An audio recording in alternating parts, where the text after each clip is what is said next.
Hey guys, welcome back to the channel. This is story about what if Naruto was reincarnation of Byakuya Part 1. Before I start, please do support for more amazing content and comments for Part 2.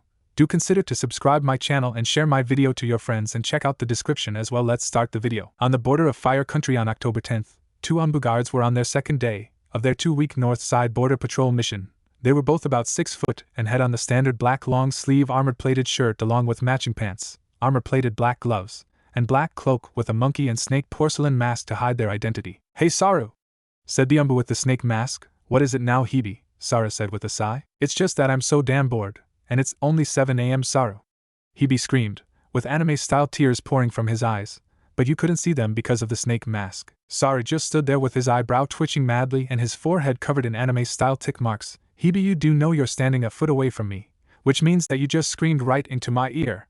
Saru growled out dangerously. "Oh ha ha ha ha, sorry about that," Hibi laughed out embarrassedly. While scratching the back of his head, Saru just sighed at his friend's childish behavior. "So Hibi, how about a game of card BOMM?" That's when heard a huge explosion, and saw the dust cloud it created a few miles away from where they were. "What the hell was that, Saru?" "You think I know, Hibi?" Then out of nowhere an intense wave of killing intent like nothing they ever felt before hit them. Then they heard it. An unearthly bone-chilling roar come from the dust cloud the explosion brought. When they both took out their binoculars to get a better look, the thing they saw sent a wave of fear and a chill up their spine. "SS, is that really T?" "Yes it is, Hibi, it's the QB no Kitsune," stated Saru just barely under a whisper. "Saru, it's headed right to us, which means it's probably headed for the village." "Hibi, stop panicking.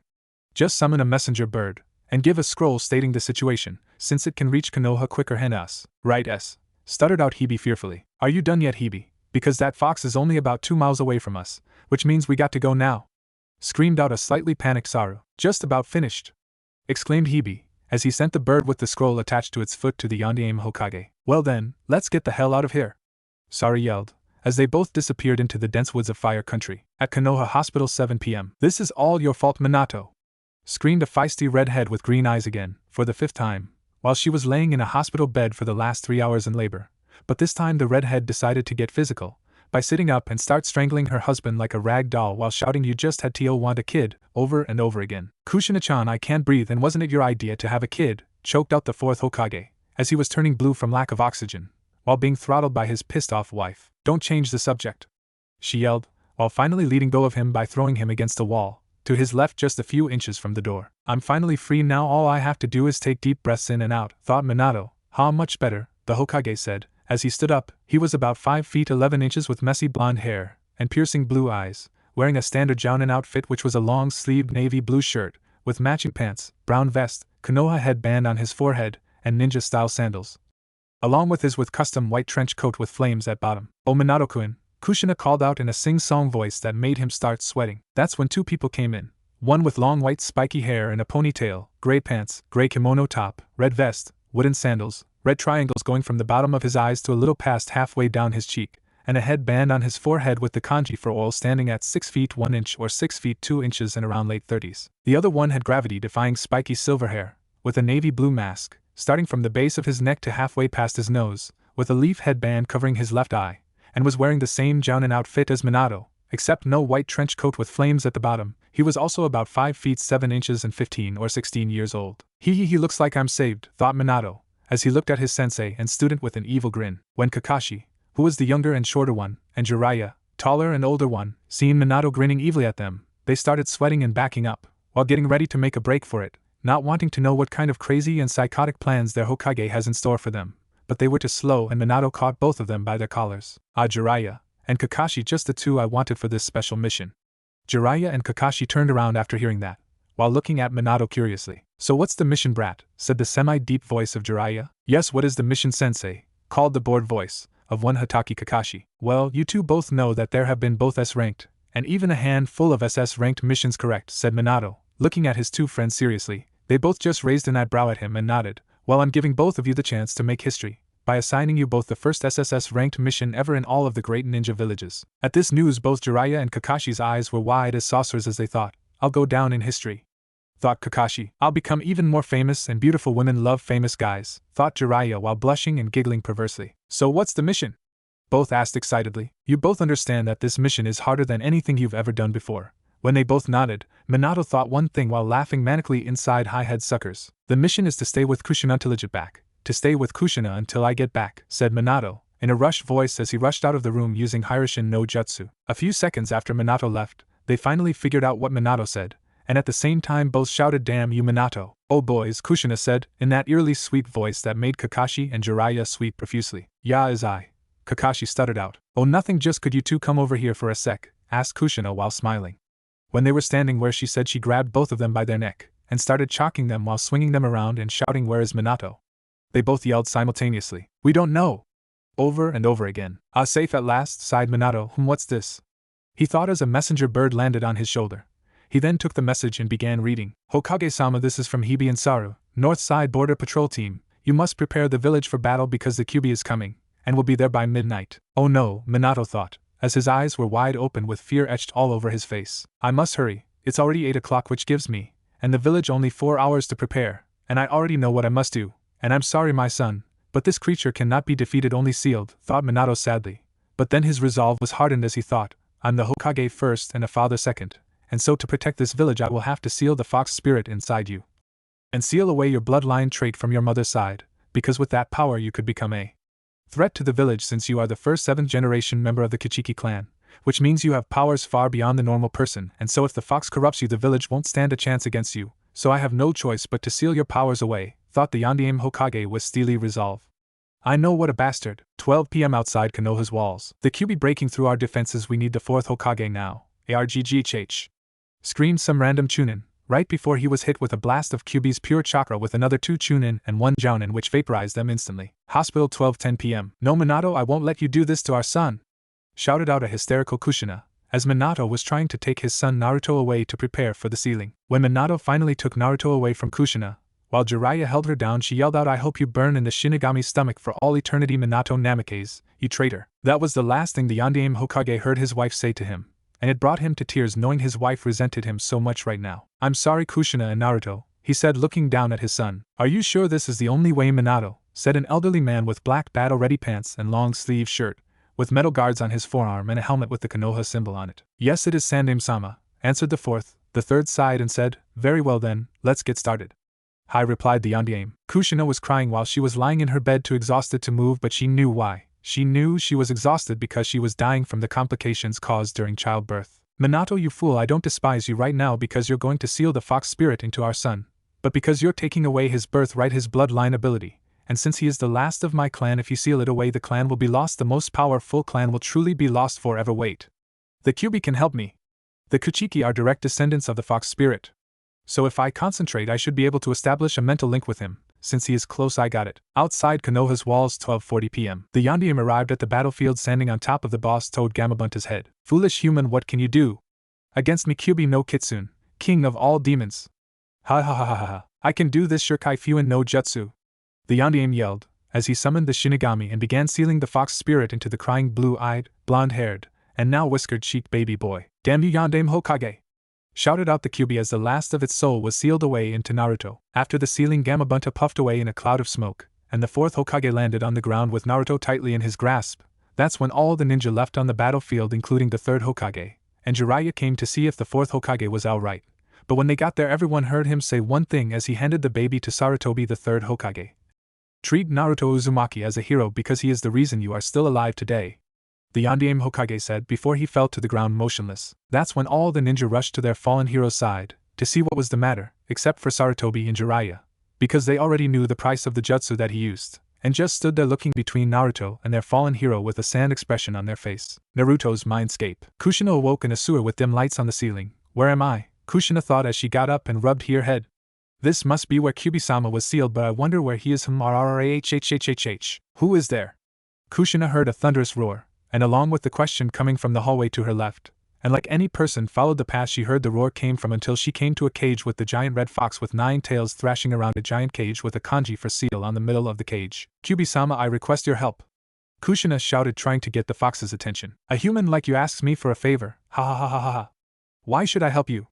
shouted the 9-tailed fox, agitated that a mere human would dare ask him for a favor. "This is why, Kyuubi-sama," Kushina said, as she pulled the right side of her silver hospital gown down past a little less than halfway past her right breast, revealing a small black fox tattoo on her chest, signifying her status as a Kuchiki clan member, and her relationship to the 9-tailed fox. "That mark," But I thought that clan was destroyed about 50 years ago, along with Whirlpool Country by the Hachimata no Orochi, eight-tailed snake? Kyubi said with a shocked expression. My mother was the last survivor, and gave birth to me about 25 years later and died when I was only 16, leaving me as the only survivor. But before she died she told me about my clan, and how powerful my child would be since he would be the 7th generation.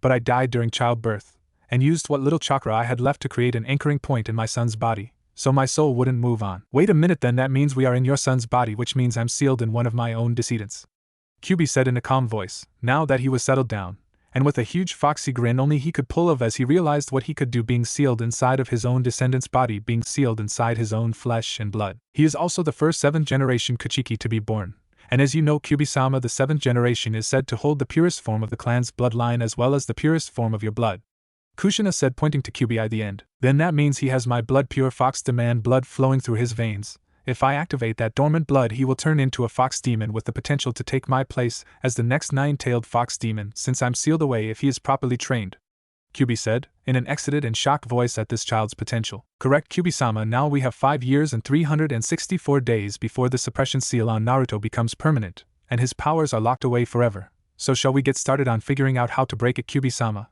Said Kushina with a grin, from thinking of how powerful her son will become when they remove the seal. Yes, let the return of the Kuki clan begin, yelled out the Demon Lord. Council chambers, 1:30 a.m. The council was in an uproar, because of the constant yelling and arguing about one Naruto Uzumaki. At least they thought that was his last name. No, we will not kill the child, but we will honor the Yandame's last wish, the Sandame Hokage yelled out, to the civilian part of the council. Nor will he be made into a weapon, Danzo, the 3rd Hokage said, with cold eyes and steely resolve. If I may, Hokage-sama. Yes, what is it, Hayashi-san, said the Hokage, looking at a man in his late 20s wearing a gray and white kimono with long black hair and pale pupil-less eyes. I just wanted to propose, we make it an S-class secret about the child's condition, and that we make it punishable by death if his condition is ever spoken openly, or to those that don't know of it, stated Hayashi in his emotionless voice. You all heard what Hayashi said. Now that will be the law concerning Naruto Uzumaki from now on. Dismissed, the old Hokage shouted, before he got up and left, leaving the council shouting protests while they glared daggers at Hayashi for coming up with the law.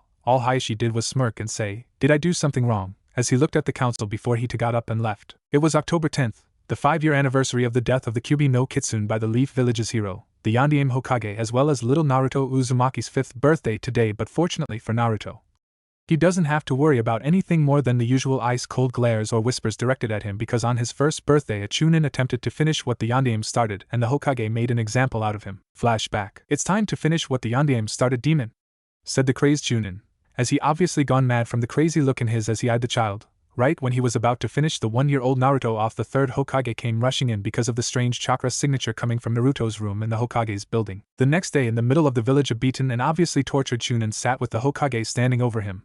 Now, people of Konoha, this Chunin attempted to kill one Naruto Uzumaki, the child the Yandame Hokage asked you all to treat as a hero, and now to make sure this never happens again, the Hokage paused for a moment to steel his resolve for what he was about to do. I will now show you all the consequences for attacking the hero of this village, the Hokage yelled, as he publicly executed the Chunin, and with that, a collection of gasps were heard in the village as everyone witnessed their old and kind Hokage execute one of the village's ninja. Now if anyone else ever harms this child or treats him unjustly, you will be dealt with severely, said the aged Hokage, with ice-cold eyes, and since that day no one ever dared to harm Naruto, or treat him wrongly for fear of their Hokage's wrath, and opted for just giving Naruto ice-cold glares whenever they saw him, or just avoiding him along with keeping their children away from him. End flashback. Naruto was walking through the village today wearing his signature orange jumpsuit with blue on the top part of it, with his blonde hair messier than ever, and blue eyes looking around to take in the scenery.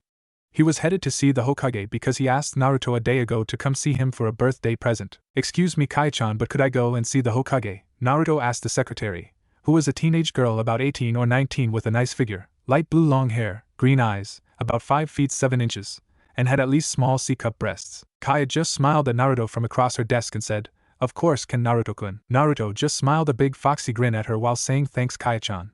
It's no big deal, Naruto-kun, and you can go see the Hokage now if you want to," answered Kaya while smiling back at Naruto. But he stopped at the door when he heard voices coming from the room, and he put his ear to the door so he could hear them better. Inside the Hokage's office, "Inu," said the Sarutobi to a dog Mastambu. "Inu, are you sure you're correct about this little group you told me about?" asked the Hokage. "Hi Hokage-sama, the whispers I've heard from the villagers and ninja confirms my suspicions about what might happen to the Yandame's legacy tonight." The old Hokage just sighed while leaning back into his large comfortable chair. "Very well then, Inu, what I want you to do is take Hyuga, as your partner and watch over him until tomorrow, and if anyone does attack him you are to kill them, because I will not have people walk over me and my laws, thinking that there is no consequence. Understood? Inu bowed and nodded before disappearing into the shadows, while knowing that he was in for one long night. When the Umbu left, the Hokage just sighed, before smirking and looking at the door while saying, I know you're the Naruto, so you might as well come on out now. Naruto opened the door and looked at the Hokage while laughing and scratching his head embarrassedly at being caught. Aji-san, what did you get me? Naruto practically shouted at the Hokage while jumping up and down excitedly, while running up to the Hokage's desk. Ha ha ha, calm down Naruto and I'll tell you what I got you, laughed out the Hokage. As Naruto calmed down and took a seat in one of the chairs, the Hokage was about to start talking until Naruto fell to the ground clutching his stomach in pain, while lightly crying and biting his tongue so he wouldn't start screaming. Inside the seal. Why didn't it work, Kyubi-sama? Yelled out a panicking Kushina, wearing a plain blue kimono with sakura petals covering it, and looking the same as she did when she was still alive except for her hair that turned pink after the first year for some reason. Kushina just considered it a side effect to being inside of Naruto. I'm curious as to why it didn't work as well, Kushina. Do you think we could have missed something important on the suppression seal, Kyubi-sama?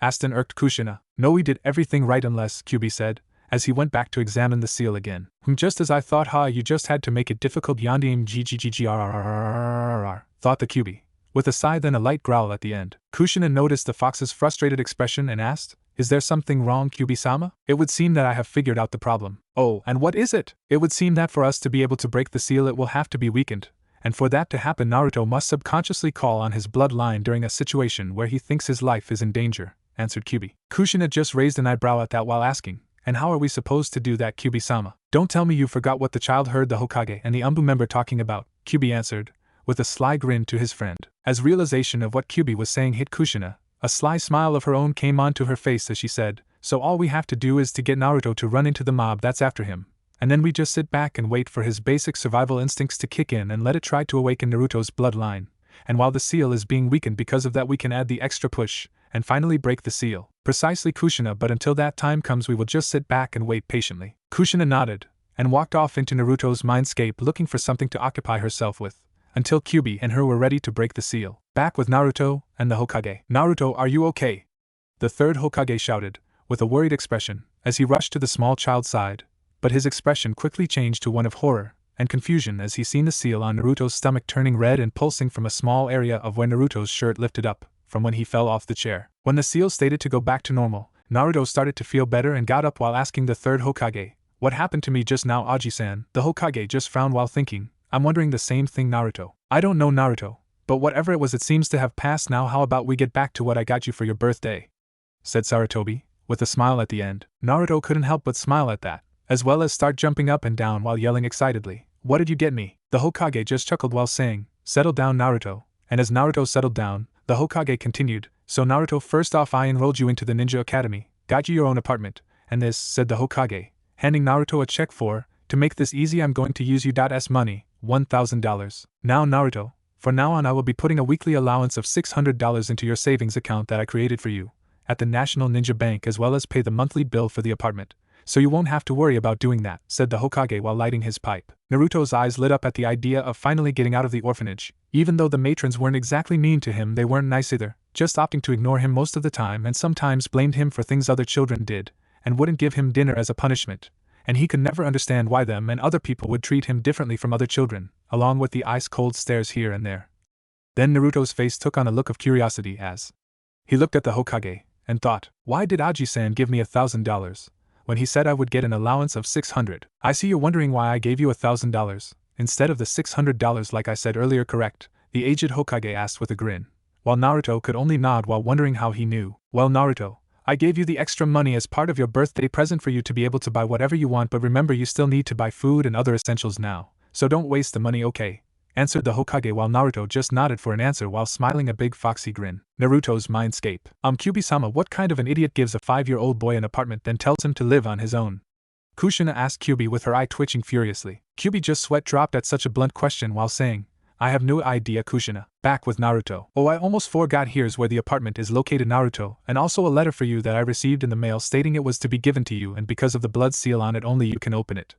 said the Hokage while thinking, I wonder who that letter really is from? As Naruto took the letter and paper with the location and key of his new apartment on it, he waved a goodbye to the Hokage as he left the room and walked off to find his new apartment/home. When Naruto finally got to his apartment building, he saw he was in a nice upper middle class area. 201, 202, 203, 204, here we go, said Naruto as he found his new apartment and opened up the door.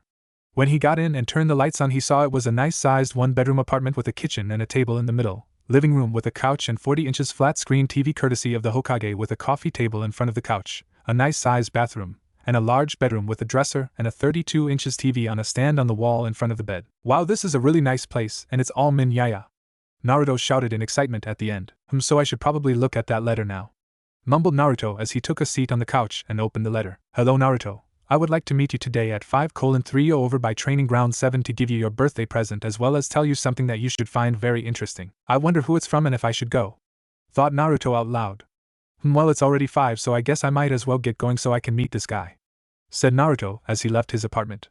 As Naruto walked through the streets, he noticed the villagers giving him weird looks, not the normal ice-cold glares but a grin that just screamed they had something bad planned for him, and it was really starting to creep him out, so he just walked faster. Man, is this guy going to show or what? I mean, I've already been looking around here for about 10 minutes. Naruto whined while walking around Training Ground 7 until someone grabbed his shoulder while saying hello Naruto in an eerily emotionless voice and made Naruto jump from the suddenness. When Naruto turned around, he saw a 13-year-old boy in an Anbu uniform with bangs on the sides of his face and black eyes. Are you? Naruto stuttered out to this new person. My name is Itachi Uchiha, and I am your older brother, stated Itachi with a brief pause.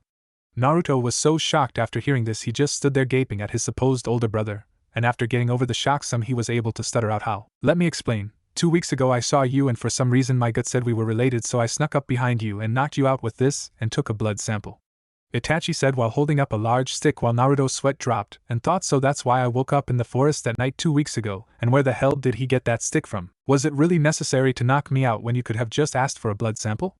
Asked Naruto. Now where would the fun in that be? Asked Itachi smirking while Naruto just sweat dropped with his eye twitching. Now back to what we were talking about Naruto. The blood sample I gave to the hospital confirmed we had the same mother but different fathers after a week's worth of tests with your blood sample I gave them and the blood sample they took from me. So after that I confronted my father for some answers and found out. Flashback. Father, I have recently found out that I have another little brother and his name is Naruto Uzumaki. Care to explain? Itachi said to his father in a deathly cold voice in their living room at around midnight. I have no idea what you're talking about, Itachi, answered Fugaku, Uchiha with a small grin. At that Itachi activated his Sharingan, and quicker than the eye could see pinned his father to the wall, while saying, tell me everything. Well, my son, to put it simply, a woman by the name of Kushina Kuchiki came to this village 13 years ago under the alias of Kushina Uzumaki, but I knew who she really was, and knew of her powerful bloodline. So I got her drunk and performed a powerful sleeping genjutsu on her, and then took one of her eggs and implanted it into my wife Mikoto while she too was under a powerful sleeping genjutsu, and later on she became pregnant with you and everyone thought it was hers when it was really Kushina Kuchiki's child. My wife Mikoto was just a way to carry you while you were developing in her womb. Fugaku finished with an insane look in his eyes. But for some reason her bloodline and the Kuchiki bloodline didn't fuse like I hoped, Fugaku said with a sigh. But as you grew I found out that you may not have received the Kuchiki bloodline but your Uchiha bloodline was stronger than normal, so I decided that my little experiment wasn't a complete failure, Fugaku said with a grin. So why didn't you do the same with Sasuke then? Asked Itachi with actual curiosity behind his voice. Fugaku just frowned while saying, I would have, but she was involved with the 4th Hokage, and doing something like that again to the 4th Hokage's girl would have been suicide. Then what happened to mine and Naruto's mother? Asked Itachi, while applying more pressure to his father's throat. She died giving birth to Naruto because of complications during childbirth, Fugaku answered with a grunt. I see, said Itachi, as he threw his father to the opposite wall and saying, you truly are a despicable human being, father, while walking out of the room afterwards. End flashback. So we're half-brothers, and our mother was Kushina Kuchiki, the last member of some forgotten clan with an unknown but powerful bloodline, and my father was the Yondaime, and I have some unknown bloodline, and you basically have a super-powered version of the Uchiha bloodline, said Naruto in an odd voice, because of knowing his parents were dead. But he was still happy knowing he has an older brother now, and all Itachi did during the summary of what he just said was nod in confirmation. As Naruto looked up at Itachi while wiping the stray tears away he said, so nice, and what do we do now? Well, little brother, we get to know each better, said Itachi, as he kneeled down and gave Naruto an unexpected hug. Not used to physical contact, Naruto stiffened at first but eventually felt comfortable and relaxed into high big brother's embrace. But their little moment was interrupted when Itachi sensed someone in the tress behind them giving out killer intent. Itachi stood up and said, Naruto, get behind me now, who's ever there, come out now. After Itachi said that 8 people came out of the trees, so 3 civilians, 2 chunin, 2 Uchiha jounin, and 1 Anbu. So what are you all doing here? Asked Itachi as he looked his possible opponents over. Well, Itachi, said the Anbu, removing his face and revealing Shursui, said Itachi with slightly widened eyes. Yes, Itachi, it's me now, step aside so we can finish off that demon like your father Fugaku-sama asked us to. Well, I cannot let you do that, my friend, said Itachi, preparing himself for a fight. I was afraid you'd say something like that, said Shursui with a sigh. So in that case you 2 jounin are with me to help take down Itachi and the rest of you kill the demon, shouted Shursui, with his Sharingan activated along with his other 2 Uchiha allies as they rushed Itachi and the rest rushed Naruto. Inside T-Seal. With this little push the return of the Kachiki clan shall begin, HHHHHHA. Yelled out the Kyuubi while laughing hysterically. Run, Naruto, I'll handle them, Itachi said while looking at Naruto. But Anai-san, just run, Naruto, Itachi yelled at Naruto. Okay, yelled Naruto as he took off. Get him, yelled out Shursui. I don't think so, yelled out Itachi as he drew his katana and rushed the 2 chunin and 3 civilians, but his katana was intercepted by Shursui's. You're not going anywhere, Itachi, said Shursui, with an evil smirk. Where the hell are Naruto's Anbu guards when you need them? Thought Itachi with a growl. With the Anbu, you just had to fall asleep while watching Naruto when I left you alone to get some lunch, Kakashi, Hyuga yelled angrily, with a tick mark appearing on her head as she and Inu were looking around the village for Naruto. What can I say, it was just time for my afternoon nap, Kakashi said with a shrug, while Hyuga just sweat dropped at his casual attitude. With Naruto, we're gaining on you, demon, and when we catch you we're going to kill you, yelled out one of the chunin, as he threw a kunai at Naruto and got him in the shoulder, earning him a scream of pain from Naruto. Inside the seal, just one more push, Kushina, and the seal will be weak enough for us to destroy it, Kyuubi shouted to Kushina with a grin, while she just stood there thinking, soon, my son, you will regain your birthright. With Itachi, Dragon Fire Jutsu, shouted Shursui, as he blasted Itachi, but found out that his was just a shadow clone. But then he quickly turned around, because of hearing his 2 comrades' cries of pain, as one was stabbed through the stomach by Itachi's sword, and the other one's head was rolling on the grass just coming to a stop. So now it's just you and me, huh, Itachi, said Shursui with a smirk. Hi, my old friend, said Itachi, as they rushed each other, Itachi with his sword and Shursui with his kunai. As Itachi swung his sword straight down, Shursui stepped to the side and let out a fireball jutsu that Itachi dodged by replacing himself with a shadow clone and appearing on the left side of Shursui, while giving him a right hook which sent him tumbling 4 yards across the training ground and stopping when he hit a tree with a crunch and a scream. I am sorry, my friend, but for attempting to murder Naruto Uzumaki, my little brother, I will have to kill you now, Itachi said in an emotionless voice, yet with a hint of sadness too, because he knew he was going to kill his best friend, but stopped suddenly as he felt an enormous burst of chakra coming from where Naruto and the others ran off to.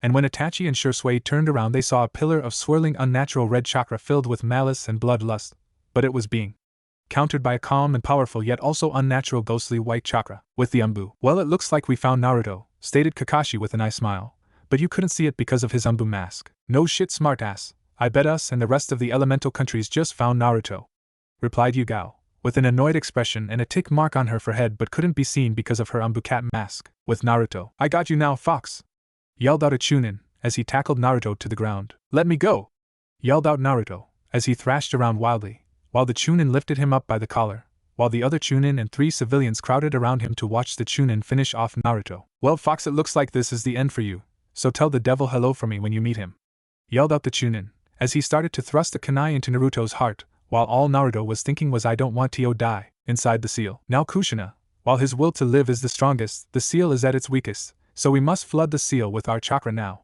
yelled out Kyuubi in a rushed, panicked, and exited voice. With Naruto, when the kunai was less than an inch away from piercing Naruto's heart, a pulse of chakra erupted from him, sending the chunin and his comrades tumbling at least 3 yards away. The chakra that came from Naruto became column of spiraling malicious and blood-lusting red chakra along with calm and controlled ghostly white chakra that seemed to be fighting for dominance.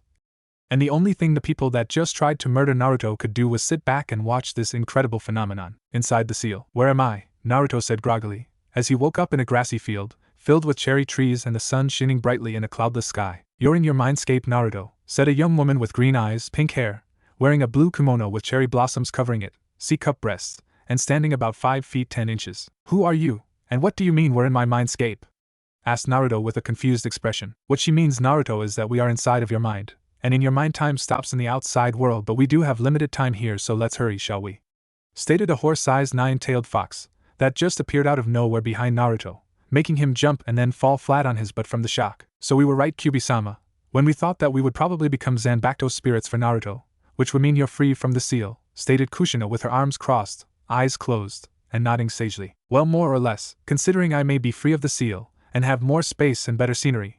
But now I'm even more connected to Naruto than I was before. The same goes for you as well, Kushina, said Kyubi with a grin, while Kushina just shrugged while saying, well, it's not like I was going anywhere anyway. So true, stated Kyubi, while lightly laughing. What the hell is going on here?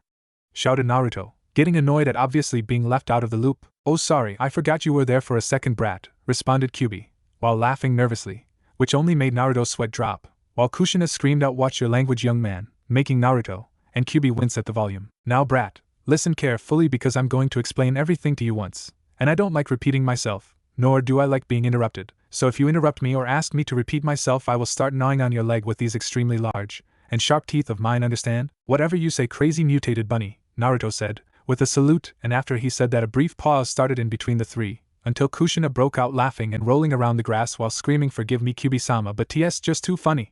And Kyubi started shouting, I am not a mutated bunny, I am a fox, uidddiottt. After everyone calmed down, Kyubi got everyone's attention by coughing. Now as I was saying, Naruto, 5 years ago I the Kyubi no Kitsune, the strongest, and most fabulous, and elegant, and excuse me Kyubi-sama, but aren't you getting off topic? Kushina asked, while sweat dropping. Oh yes, sorry about that, Kyubi said embarrassedly. Now as I was saying, I attacked Konoha 5 years ago as you know, but that damn Yondaime didn't kill me, he only sealed me into his own son, and the son of the women behind you just minutes after you were born, said Kyubi, making Naruto's eyes slightly widen as he turned around and looked at his mother while saying barely over a whisper, you're my Ka-san, but how Itachi and I-san said our mother died giving birth to me. That's right Naruto, I'm your Ka-san, Kushina said, while kneeling down and giving Naruto a hug, as he started crying from happiness at finally being able to meet his Ka-san.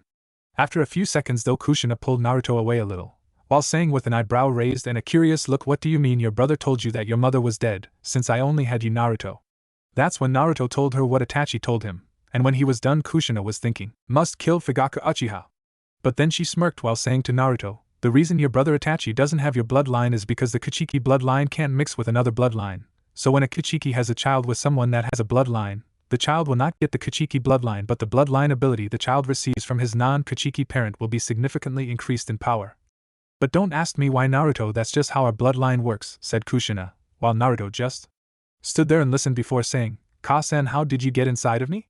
Before Kushina could answer, Kyubi interrupted. No more interruptions, shouted Kyubi, getting the other two occupants' attention. Now back to what I was saying, but not only did he seal me into you, he sealed away your birthright, your bloodline limit, the bloodline limit of the Kuchiki clan, because since you are a 7th generation member you have the potential to access the hidden abilities of the clan, giving you power far beyond a normal human.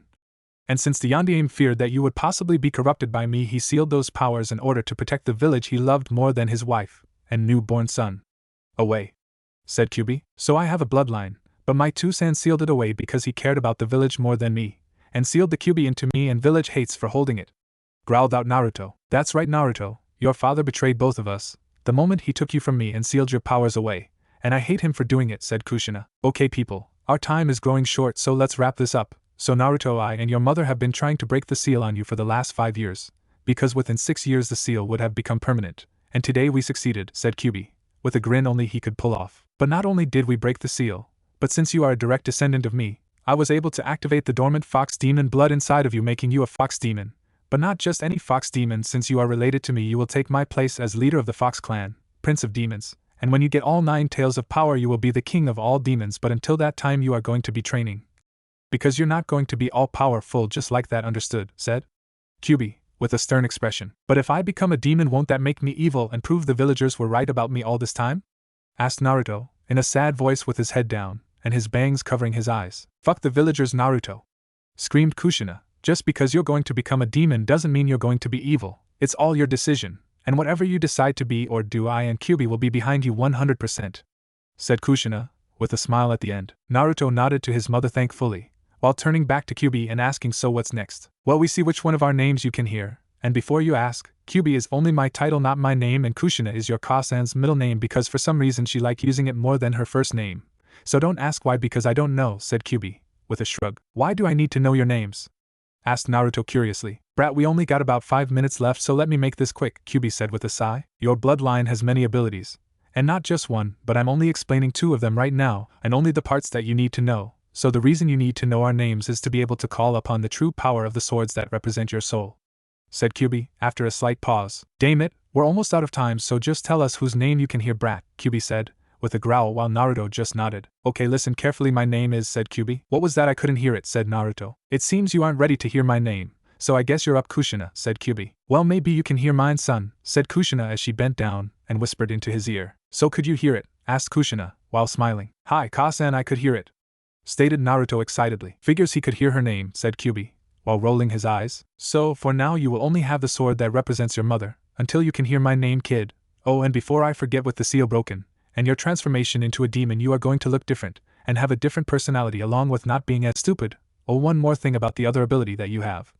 It is a dojutsu that gives you the ability to wield the released form of your sword effectively, but you will only have one of the 4 tomes for now at least. And it will let you see things in slow motion as well as give your body the ability to keep up with your eyes. And the more tome, the more abilities, which I and your Ka-san will explain what they can do as you get them.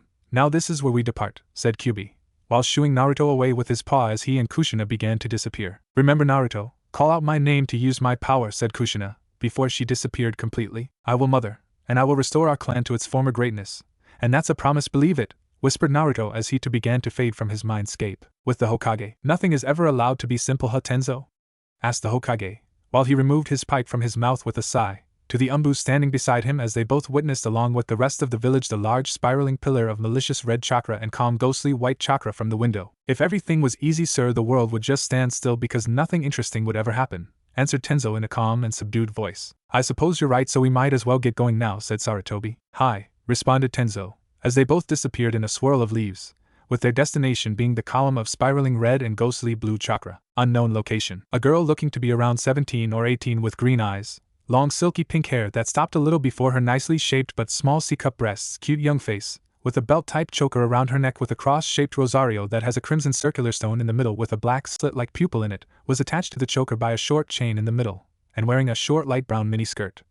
Blue unopened-toe ninja sandals, white short-sleeve button-up shirt with a thin, long-sleeve vest over it, suddenly stopped walking on the dirt path to Kumo and turned around to see a strange yet beautiful ghostly white and malicious red chakra spiraling together. That's when the rosario on her neck started glowing an eerie red, and she could hear it saying, "So the prince has finally awakened," in a calm feminine but little more mature voice than the pink-haired girl herself. "What do you mean the prince has finally awakened?"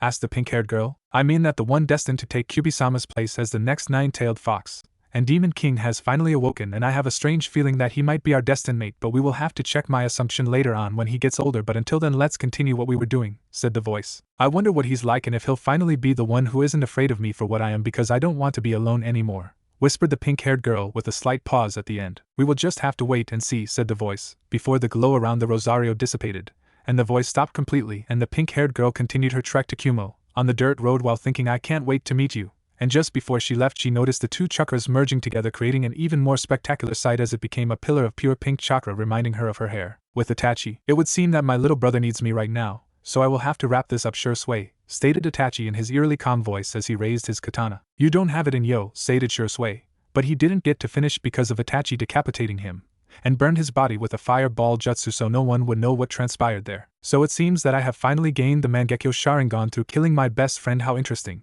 said Itachi as his Sharingan changed to a three-sided pinwheel after killing Shursui, and then his eyes changed back to normal solid black eyes after he closed them and reopened them. "I suppose it is time to go and help Naruto," said Itachi, as he just disappeared without even a swirl of leaves. "With Naruto, what the hell's going on?" said a panicked civilian. "Maybe the Kyubi is being released," shouted another panicked Chunin. "Wait, look, it's dissipating," said a civilian, as the spiraling vortex of chakra finally began to vanish with the ghostly white chakra and the red malicious chakra merging together at the end, and creating a spectacular column of pink chakra before it completely vanished. Naruto's mindscape. "So the brat's chakra actually merged with my chakra.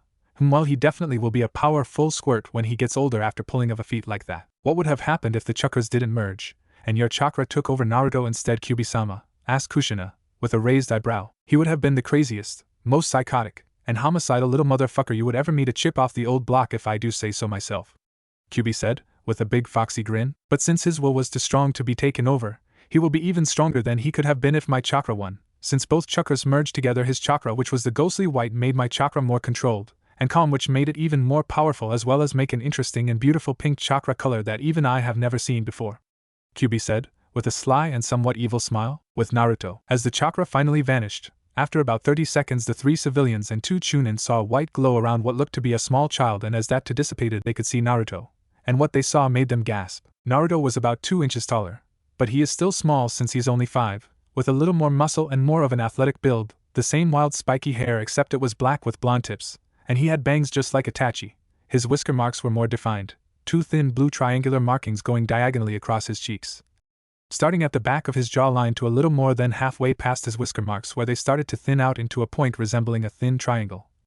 A crescent light blue matching moon was also in the middle of his forehead, slightly pointed ears, same crystal blue eyes, but now he had slitted pupils, razor-sharp claws instead of fingernails, with the same blue markings on his cheeks wrapped around his wrist, basically the same markings as Sesshomaru from Inuyasha has, larger and sharper canines just barely short enough from poking out of his mouth, and a 4.5-foot katana with the blade 3.5 feet and the hilt 1 foot with a rectangular gold guard with 1 swirl design on each side strapped to his back in a black sheath by a cloth-tight rope. "So, I have finally awakened," said Naruto, in a voice way too calm and calculating for a 5-year-old, and looking at his fist while clenching it and unclenching it to test out his new body. When he stopped doing that, he looked at his opponents, with an unemotional face like Itachi, except unlike Itachi, unemotional, uncaring, and indifferent eyes. His eyes held a strong, piercing, and commanding gaze with a hint of indifference, making him truly look like Itachi's little brother, especially with the same-looking bangs. "Now it is time for you 5 to die," said Naruto with a pause at the end as he drew his sword. What could it be like? Why? Possibly due to stuttered out the Chunin that almost killed him earlier. "I can do this," said Naruto as he held his sword in front of his face, and with his arm at a 90-degree angle and his eyes closed. When Naruto opened his eyes, revealing not a piercing blue color with a slitted pupil, but rather a piercing pink color with a slitted pupil, and 1 blue tone in each eye, and seemed as if they were glowing in the night, while he said, "Now die, scatter Senbon Sakura," and as Naruto said that, a pink aura of chakra surrounded him as the sword glowed pink as well before it scattered just like he told it to. And the only thing the attackers could think while this was happening was how incredible the pink glow looked in the darkness of the night. The next thing they saw was a dog-sized pink fox with red eyes being created by cherry blossoms rush them, and after that all that could be heard was the pain-filled screams of Naruto's former attackers as they each fell to the ground dead, with hundreds of shallow and deep cuts all over their bodies, making them all almost unrecognizable. After that, Naruto resheathed his sword over his back after it glowed pink, and returned to normal again, and deactivated his dojutsu, still not knowing what it was called. "This power, it's simply amazing. Is this the true power of my clan, the true power of a 7th-generation Kuchiki clan member? Because it truly is intoxicating being able to feel this much power flowing through me," Naruto said, in an odd and calm voice with slightly wide eyes while looking at his hand, and clenching it, and unclenching it like he did earlier just to make sure this was all real. "Why do I feel tired all of a sudden?" said Naruto, in his now calm yet still slightly uncharacteristic voice, as he began falling to the ground from exhaustion, but was caught by Itachi, said Naruto as his eyes lids began to become heavy. "Hi, it's me, little brother, and we must leave before the Hokage and Umbu arrive," said Itachi as he picked Naruto up bridal style, while looking at him and thinking, "It seems you activated your bloodline, little brother, and changed both physically and mentally from its activation. And those changes seem to have made you look and act a little like myself. There's no denying that we truly are brothers now," thought Itachi, with a smirk. "I also now know from your display of power earlier, and that dojutsu I saw that seems to resemble the Sharingan, that you will be the one to surpass me one day, Naruto, and not Sasuke, and from this point on, Naruto, I will always protect you, and be there for you, and like you say, that is a promise, believe it," thought Itachi with a small smile as he disappeared without even a swirl of leaves, with the Hokage and Umbu. It was about a minute or two later when the Hokage and Umbu arrived where Itachi and Naruto left from. "Kakashi, Hyuga, you were supposed to be watching Naruto, so something like this wouldn't happen," screamed the Sandaime Hokage as he looked at the almost unrecognizable 2 Chunin and 3 civilians that were obviously dead from the hundreds of shallow and deep cuts all over their body, as Hyuga and Kakashi just lowered their heads in shame. That is until Kakashi seen one of the Chunin move, and rushed over with the Hokage, Hyuga, Tenzo, and the other 4 Umbu that came with the Hokage as backup following, and oddly enough it was the same Chunin that almost killed Naruto. As Kakashi kneeled down to see if he could get any information, he heard the dying Chunin say, "Beware of Sakakitsune, Blossom Fox," said the Chunin just above a whisper before he finally died. "What did he say, Kakashi?" said the Hokage, in a somewhat frantic voice. "He said beware Sakakitsune," said Kakashi, with a curious expression. "So this wasn't Naruto, because he would have definitely blamed this on the boy," mused the Hokage while stroking his chin with a thoughtful expression, and lighting his pipe. "Umbu, do a thorough search of the area and the village while looking for anyone suspicious," yelled out the Hokage, while dismissing the Umbu and disappearing in a swirl of leaves like the Umbu. Little did Kakashi know was that the name Sakakitsune would soon be a name feared and respected across the elemental countries. "Where am I?" said Naruto, as he woke up in a plain-looking room that had 4 light blue walls, white ceiling, hard oak wood floor, a dresser with a mirror over it, and obviously the bed that he was laying in. "So you're finally awake," said a male voice. "Come out now," said Naruto, while sitting up and reaching for his sword that was lying at the end of the bed. "There is no need for that, little Naruto-kun," said a smiling, navy blue long-haired woman, with pupilless lavender eyes, about 5 feet 9 inches, small C-cup breasts, and wearing a plain yet elegant lavender kimono that showed off her curves. "You are safe here, Naruto, so just relax," said a man, with the same voice from earlier, standing beside the women at about 2 or 3 inches taller, with the same lavender eyes, about mid-shoulder length black hair, and the same type of kimono except in a man's design. "Who are you?" said Naruto, in a curious voice while relaxing a bit. "I am Hyuga Hayashi, and this is my wife Hyuga Hitomi," said Hayashi, while pointing to Hitomi. "So I am in the Hyuga complex, but why would you let me stay in here?" asked Naruto curiously, with an eyebrow raised. "I can answer that, Naruto," said Itachi, coming out from the shadows, from the right-hand corner of the room. "Well, what's going on?" asked Naruto, again, except this time it was directed to Itachi. "Well, little brother, you've been sleeping for 8 hours, and since we left the area where you were attacked at 7 o'clock at night, it's now 3 o'clock in the morning, and I brought you here because Hayashi-sama is the one who proposed the law that has been protecting you the last 5 years, and I told him about everything I know, so he could understand the situation better. So if you would take it from here, Hayashi-sama," Itachi said, while looking at Hayashi at the end. "Yes, of course, Itachi. So Naruto, I am letting you stay here because you're Ka-san. And yes, I've known who it was. She was a very good friend to me and my wife Hitomi, as well as the whole Hyuga clan general. In fact, she spent most of her free time in the Hyuga clan complex, and would always tell me that my clan always reminded her of how her mother used to tell her how her clan was, except for the cursed seal that's on the branch family, of course. She would always tell me that I should remove the cursed seals, but that's up to the elders and not me. Since you're her son, the whole Hyuga clan has decided to help you, out of our respect of your dead Ka-san, so the whole Hyuga clan knows of your situation. Well, at least the clan members 18 and over, since children can say something they are not supposed to, mostly just with a little probing. And I want you to know that none of us that know hate you, for even the elders agreed to help you." "So you would really help me?" asked Naruto cautiously. "Yes, I would, for I and the rest of the clan do not care about what you are but who you are. Do not take me for a naive fool just because of my age, Hayashi-san, because I can see in your eyes that there is another reason for your kindness," said Naruto, while narrowing his eyes at Hayashi. Hayashi just frowned while saying, "I hoped I wouldn't have to tell you until a later time, but since you know, I might as well explain," Hayashi said with a sigh. "Explain what?" said Naruto, with a raised eyebrow from letting his curiosity get the best of him. "Well, I was curious about the similarities between your Ka-san's dojutsu and the dojutsu of my clan, the Byakugan, so I." Flashback. It was early morning, around 8 a.m. at the Hyuga clan compound, and Kushina was in the garden enjoying the scenery until— "Hello, Kushina-chan, could I ask for a favor?" said Hayashi, as he came into the garden. "What do you need, Hayashi-kun?" asked Kushina, while turning around to face Hayashi. "I wanted to know if you would let me run some tests on your blood, to see if the similarities between our dojutsu are just a coincidence, or something else," said Hayashi, with a pause at the end. "I'm sure if you really want to, Hayashi, I don't see any harm in it," answered Kushina. "Thank you, Kushina. The test results should be back in a few days," said Hayashi, as he took a blood sample from Kushina and left. A few days later, Hayashi approached Kushina again, and started saying, "It seems that there is a connection between our two dojutsus, Kushina, and it's possible that the Byakugan came from your clan's dojutsu." "Are you sure, Hayashi?"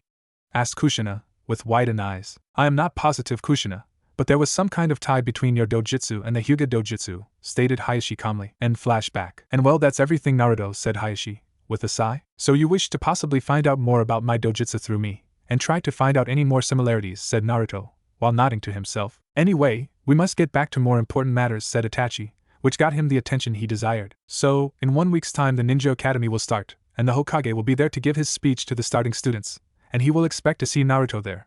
But seeing as how Naruto has completely changed, this will cause the Hokage to ask Naruto questions, and become suspicious of his new look. So I have decided that I will push my plans of eradicating my clan ahead by 2 years." Before Itachi could continue, there was a loud gasp from Hitomi, and even Naruto, and Hayashi had wide eyes at such a bold declaration. But before anyone could speak, Itachi held up his hand while saying, "Let me finish, please. The reason that I am doing this is because my clan has been planning to overthrow the Hokage and take over the Leaf Village, and if that happens, the ninja world will be thrown into chaos, and that is not something I can just sit back and watch while doing nothing, when I know I can stop it. The reason that I am moving my plans ahead 2 years is because of you, Naruto, because I will be taking you out of this village with me for 7 years to train, which will make you 12 when you come back to take the Genin exams with your age group. But here's the catch. We will be making a special clone that acts and thinks exactly the same way you did before you activated your bloodline to take your place in the village, making it as if you never left, and when you do come back and replace yourself with your clone, you can say that you were hiding your true abilities and looks until you graduated, which will allow you to avoid people asking you questions about your sudden changes, said Itachi while smirking at his own devious and brilliant plan. Naruto's Mindscape. He definitely is your son Kushina, because only Fox Demon could think of such devious plan. Or in Itachi's case it's because he has Fox Demon blood in him that he got from you, Kyuubi said, while smiling a foxy grin. Could you not remind me about having Itachi as my son? Because it's kind of depressing finding out that I had a son when I was alive but never even knew him, said Kushina, with a sad sigh. Very well, Kyuubi said, with a sigh of his own. Back with Naruto. I wouldn't expect anything less from my Anai-san, said Naruto smirking as well, which only made Itachi's own smirk increase. So, how long will it take to make this special clone? Asked Hiashi, with a raised eyebrow. It will take 4 days since this is a very complicated forbidden jutsu, and I will also need this for the clone's creation, said Itachi, while plucking a few strands of hair from Naruto, while eliciting a growl from Naruto as well. So Naruto, we shall leave 1 week from now, and in that time you will stay here with Hiashi, and he will be training you rigorously in chakra control so we won't have to worry about such a simple yet time-consuming training when we leave the village. Also you will be helping me with the extermination of the Uchiha clan, because seeing as I am 2 years ahead of schedule, I am also 2 years behind training, and I am not arrogant enough where I think I could do this alone, said Itachi, with an apologetic smile towards Naruto. But Itachi, I am not skilled enough yet to go against seasoned ninja, said Naruto, with a sigh and a grimace. Don't worry Naruto, I will handle the ninja and you just handle the civilians or any weak chunin with that interesting sword of yours, while I handle the rest.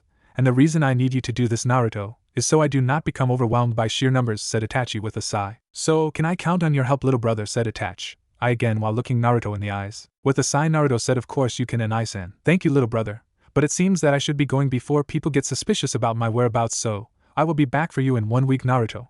Because we can't afford someone seeing me come to the Hyuga complex, so we must lay low, and you are not allowed to leave this complex Naruto, just in case people start asking you questions, said Itachi, while gaining a nod from Naruto, before he disappeared into the shadows again. So, I suggest you go back to sleep Naruto, because it's 3 am, and at 8 am is when I will be training you in chakra control, and we will be keeping you a secret from the younger generation of the clan, so do not allow any of the children to see you, said Hiashi, as he and his wife left the room to get back to sleep themselves, and Naruto did the same. 2 days later. Congratulations Naruto, for completing the tree walking exercise, and in only 2 days that's very impressive, and quite a feat, praised Hiashi, as Naruto finally mastered tree walking. So, what's the next exercise Hiashi-san?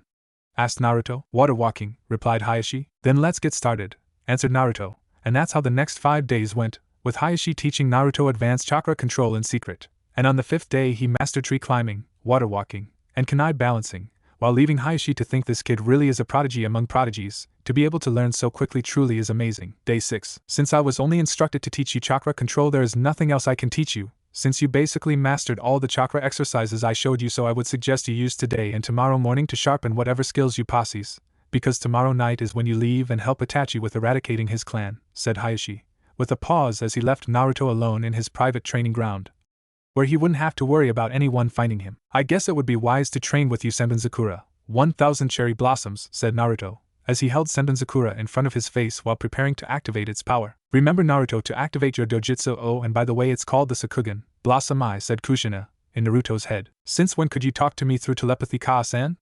Asked Naruto a little stunned. Me and Kyuubi-sama just figured out how to a couple of days ago, Kushina said shrugging. Oh, and talk to me through your thoughts when people are around so people won't think you're completely insane, said Kushina again. Very well, so what is it you want Kaa-san? Answered Naruto by thinking. Well, I want to show you how to control Senbonzakura better, answered Kushina. What is it you would like to teach Kaa-san?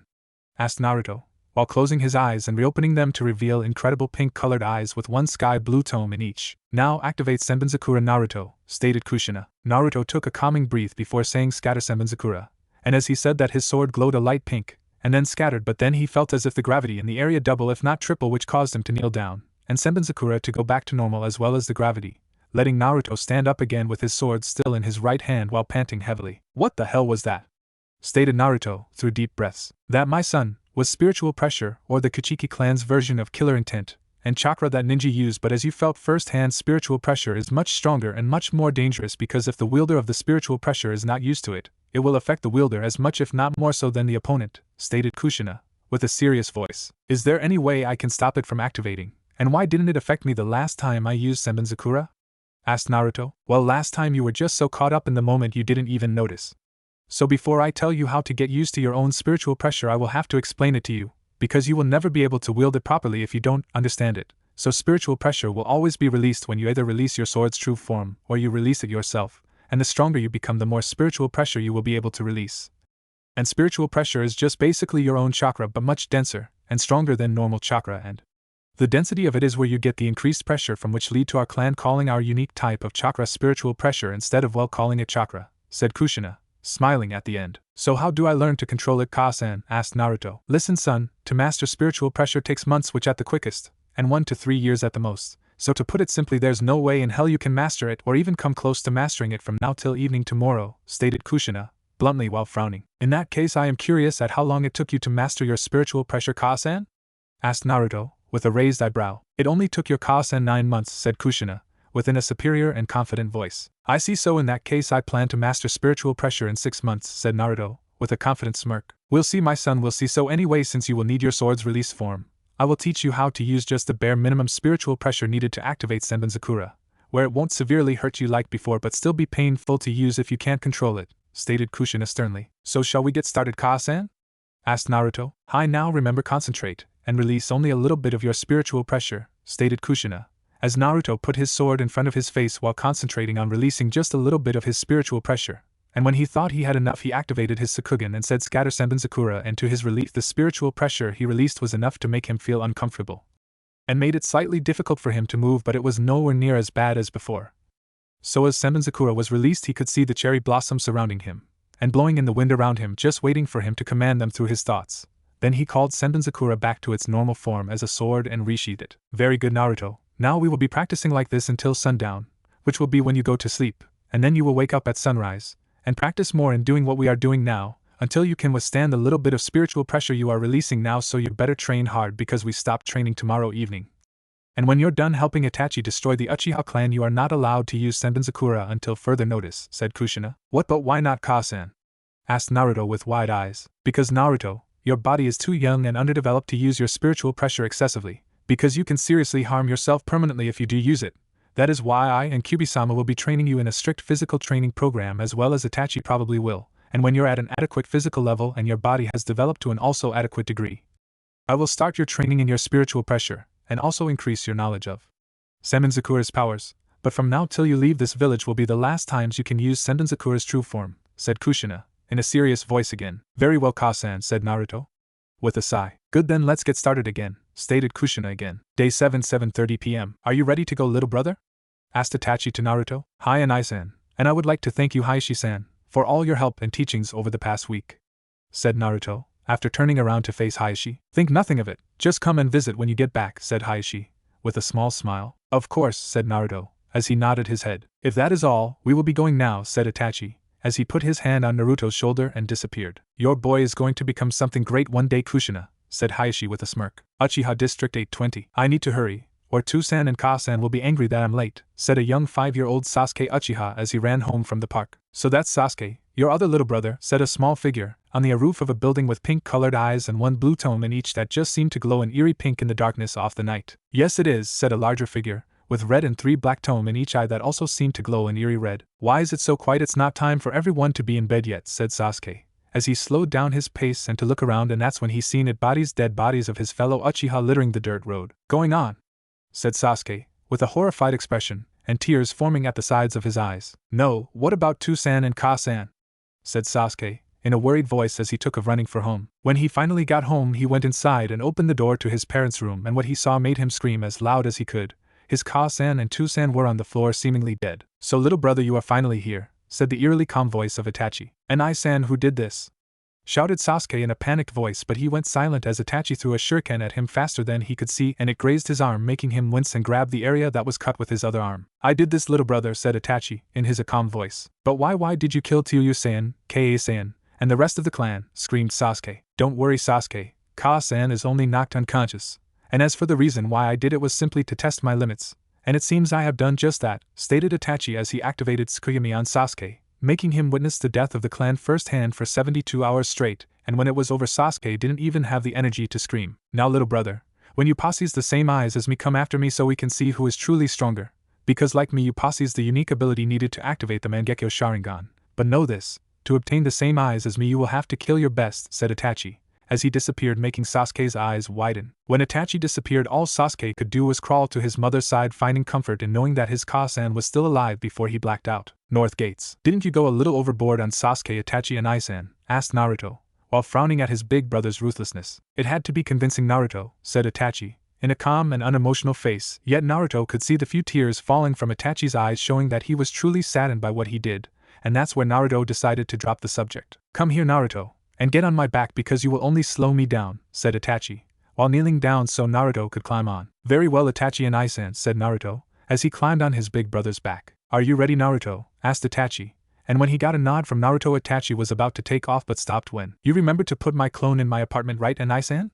Asked Naruto, with a raised eyebrow. Of course, and with that said, Itachi and Naruto disappeared into the dense woods that made up Fire Country. Morning 6:30. Were there any survivors, Inu? Asked the Hokage. There are 2, sir, the clan head's wife and his son Sasuke, who are in the hospital right now recovering from severe mental strain. I'm guessing a powerful genjutsu. But as for Itachi, he's nowhere to be found, said the dog Mastambu. You can't find him because he's the one that did it, stated the Hokage. Hokage-sama, come quick, yelled out an Umbu. When the Hokage arrived to the scene, he saw the exact same thing he saw a week ago, which was dead bodies littered with hundreds of shallow and deep cuts. So it would seem Itachi had the help of the same person that killed those 2 Chunin and 3 civilians last week.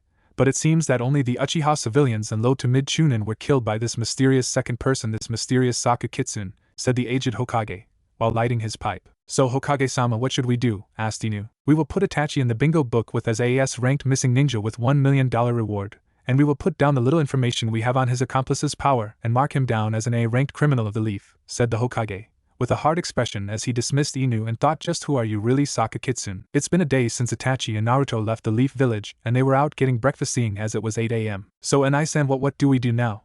Said Naruto, in between bites his sweet dumplings. Well, first we get you new clothes because no brother of mine will be wearing such an eyesore, said Itachi, as he looked at Naruto's orange and blue jumpsuit with a slight frown. I have wanted a change of clothes anyway, said Naruto, while briefly looking at his attire. But there is one problem, said Itachi, while taking a stick of Pocky out of his sleeve and start eating, which only made Naruto wonder where the hell he got it from. So what's the problem? Asked Naruto. The problem is I forgot to take any money with me, said Itachi, while blushing a little from embarrassment. Before Naruto could reply, he heard his Kasan's voice. Do you really think I left you with nothing, my son? Go to the National Bank of Whirlpool, Naruto? But Kasan, wasn't Whirlpool destroyed? Asked Naruto, with an eyebrow raised. Just because Whirlpool was destroyed doesn't mean that the chain of banks it had were destroyed. Since there was only one bank in Whirlpool and the rest were around the country, the bank was still able to continue operating, and that means the Kuchiki clan fortune that the bank held is still there, which means you inherit it all since you're the last of the clan, said Kushina, smirking the whole time. So were you talking to Kyubi or Kasen just now, Naruto? Asked Itachi. Naruto told Itachi everything when they left Konoha. I was talking to Kasen, and it seems she has an idea that will help fix our money problems, and Issei, said Naruto, smirking, while he got off his chair and started walking away, while Itachi looked at him quizzically before getting off his chair too and following, and after about 5 minutes of walking, Itachi finally asked, Little brother, where are we going?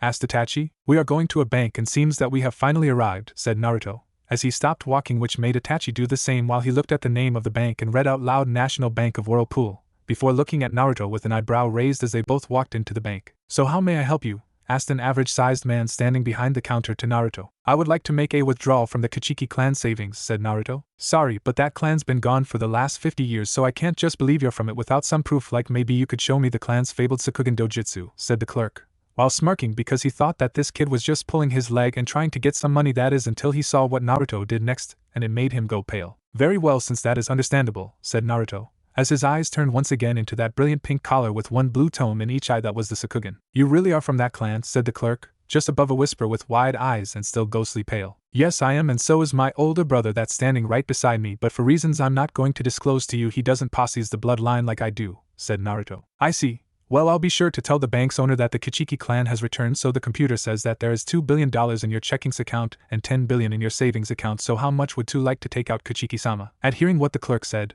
Naruto and Itachi's eyes both widened considerably, and when they got over their shock and their faces went back to normal, they both had identical smirks that would make anyone that looked at them in that moment know that they are brothers. So it seems, little brother, that you are financially fit for the rest of your life, said Itachi, while actually smiling a little instead of just smirking like he would normally do. Don't you mean we are both financially fit, and Issei?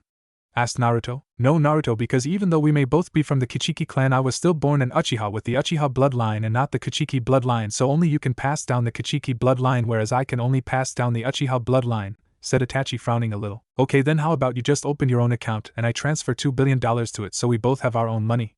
said Naruto, smiling a little. That just may be doable, said Itachi with a small smile of his own. So when Itachi and Naruto were about to tell the clerk what to do, he said, already done, so all you have to do is sign here and I can activate your account on Itachi Uchiha, said Itachi. Ah yes, Itachi-san, said the clerk as he handed Itachi the papers that he needed to sign to open an account, and he handed Naruto papers to sign as well to authorize such a large money transfer, as well as papers that he needed to sign to reactivate the Kuchiki account solely under his control. So now that that's done, could I take a picture of you, Kuchiki-sama? Asked the clerk. Naruto only looked at him quizzically while saying, what for? So I can show the owner of the bank what the new Kuchiki clan heir looks like and also give it to the newspaper, because a live Kuchiki hasn't been seen in the last 50 years and the clan was rumored to be the strongest, so this could make the news story of the century, not to mention being a part of that clan makes you a noble. This will also help you as well, since powerful people like daimyos and nobles will want to meet you and become friends with you, said the clerk in an excited and rushed voice. Normally I would say no to such publicity, but this could help me in restoring my clan's name to being famous like it used to be, thought Naruto, before he said very well. After that, Naruto and Itachi left the bank after Naruto let the clerk take his picture. While they left, Itachi left with a new checkbook covered in black ravens and Naruto left with a checkbook covered in red foxes, since that was the only color they had foxes in. So we're off to the clothes store in Issei? Asked Naruto. Yes, we are, and it was pretty fortunate for us to find out that you're actually loaded, said Itachi. And before Naruto could reply, Itachi said, we're here. They arrived at a small shop, yet although small it was nice and elegant, and its name was the Gold Clothes Store. And just like name said, the outside of the store was painted in a gold color. So this should work, said Naruto as Itachi and himself walked into the store. So how may I help you? Asked the young girl that just came out of the back. I would like 4 more outfits just like the ones I'm wearing, stated Itachi, while pointing to his uniform. And I would like this, said Naruto, handing the girl a paper with the specifications for his new outfit. Wow, that's some nice design, kid, said the girl with a whistle, and you should come back in 2 days to get your clothes, she said again before disappearing into the back of the shop. So what do we do now in Issei? Asked Naruto, as they left the shop. Well, first we should find a nice secluded clearing and start training. Well, look at that, I just made a rhyme, said Itachi, while grinning at his accomplishment, which only made Naruto have sweat drop on the back of his head while he said, let's just find somewhere to train. With a sigh. 30 minutes later, Naruto and Itachi were in a clearing on the outskirts of town. So Naruto, I'm going to explain to you your training regimen for the next 4 years. For the next 2 years we will be working on speed, strength, and stealth, and the year after that we will be training in a fighting style. And since you told me that your dojutsu lets you see in slow motion as well as giving your body the ability to keep up with your eyes, and the little Hayashi told me about your eyes being able to see chakra points, I've decided that you will be learning a combination of the Hyuga Gentle Fist and Mato Guy's Iron Fist using the scrolls that I stole, generously given to me by Hayashi-sama and Mato Guy. The year after that I will show you how to properly use that sword of yours by teaching you the most advanced Uchiha sword style that I know, as well as teach you some techniques here and there, said Itachi. So what's the name of the sword style? Asked Naruto. Itachi just smirked while saying the Uchiha call it fox style as a way to honor the 9-tailed fox's power. Then it really must be the perfect kenjutsu style for me, said Naruto, smirking as well. Yes, it is. So as I said, we will be working on speed, strength, and stealth, so put these chakra weights on your legs and wrists, and don't take them off until I tell you to, said Itachi as he threw 2 pairs of chakra weights at Naruto. Now that you have them on, start running laps around the field, said Itachi, as Naruto just sighed and started running after putting enough chakra in the weights to make the ones on his legs 20 pounds each and the ones on his arms 10 pounds each. And as he started running, he could have sworn he heard Itachi start laughing manically, but as he turned around he only saw Itachi with his normal, plain, and neutral look, so Naruto just sighed and started running again. As Naruto started running again, Itachi just smirked before sitting under a tree and eating another stick of pocky he pulled from his sleeve. 2 days later. Hello, is anyone here? Said Naruto as he walked into the gold clothes store by himself, since Itachi said he would be waiting in the outskirts of the town for him so they could leave. Oh, it's you, Kuchiki-sama, said the young girl, which only made Naruto raise an eyebrow while asking, how do you know my name? What? You mean you don't know you're in all the morning newspapers and on the front page too?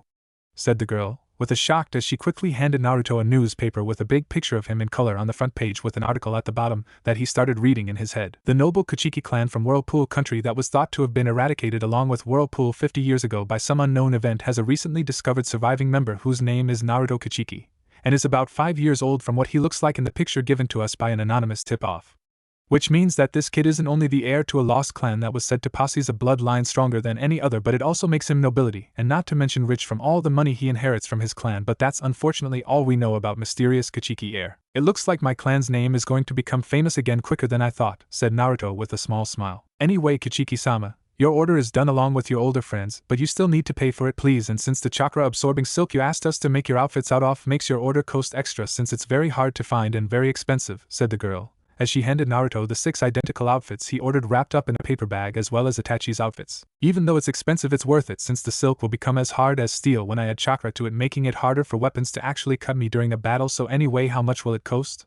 Asked Naruto at the end. It will cost $60,898 for yours and your older friend's order, said the girl with a smile. While Naruto just pulled out his checkbook and started writing while saying nice things cost a lot, with a sigh as he handed the check to the girl while asking where is your changing room, when she told him where he went in and changed into one of his new outfits. When Naruto came out, he threw away the old orange jumpsuit and looked in the mirror on his right. He saw that he was now wearing a silk sky blue kimono top that matched his eyes with a black trim, matching samurai, or soul reapers from Bleach, style pants with a black silk sash tied around his waist. And on his back was a pink fox in a sitting position with red eyes that just seemed to glow, and above the fox's head was the kanji for Saka Kitsune, which Itachi recommended, saying that was what the Anbu in Konoha were calling him, along with the Hokage, as well as his sword being over his back with the handle over his right shoulder. You really look like a clan heir and noble now, Kuchiki-sama, said the young girl, before she went back into the back of the shop. Naruto couldn't help but smile a little at that while he left to meet up with Itachi, 20 minutes later at the outskirts of town. So are you ready, Naruto, because this is where our journey truly begins, said Itachi after Naruto gave him his clothes from the shop. Hi, I'm ready. And after Naruto said that, him and Itachi started walking off during the sunset. 4 years later, Naruto is 9 and Itachi is 17. Your training under me, Naruto, is now complete, for I have nothing left to teach you.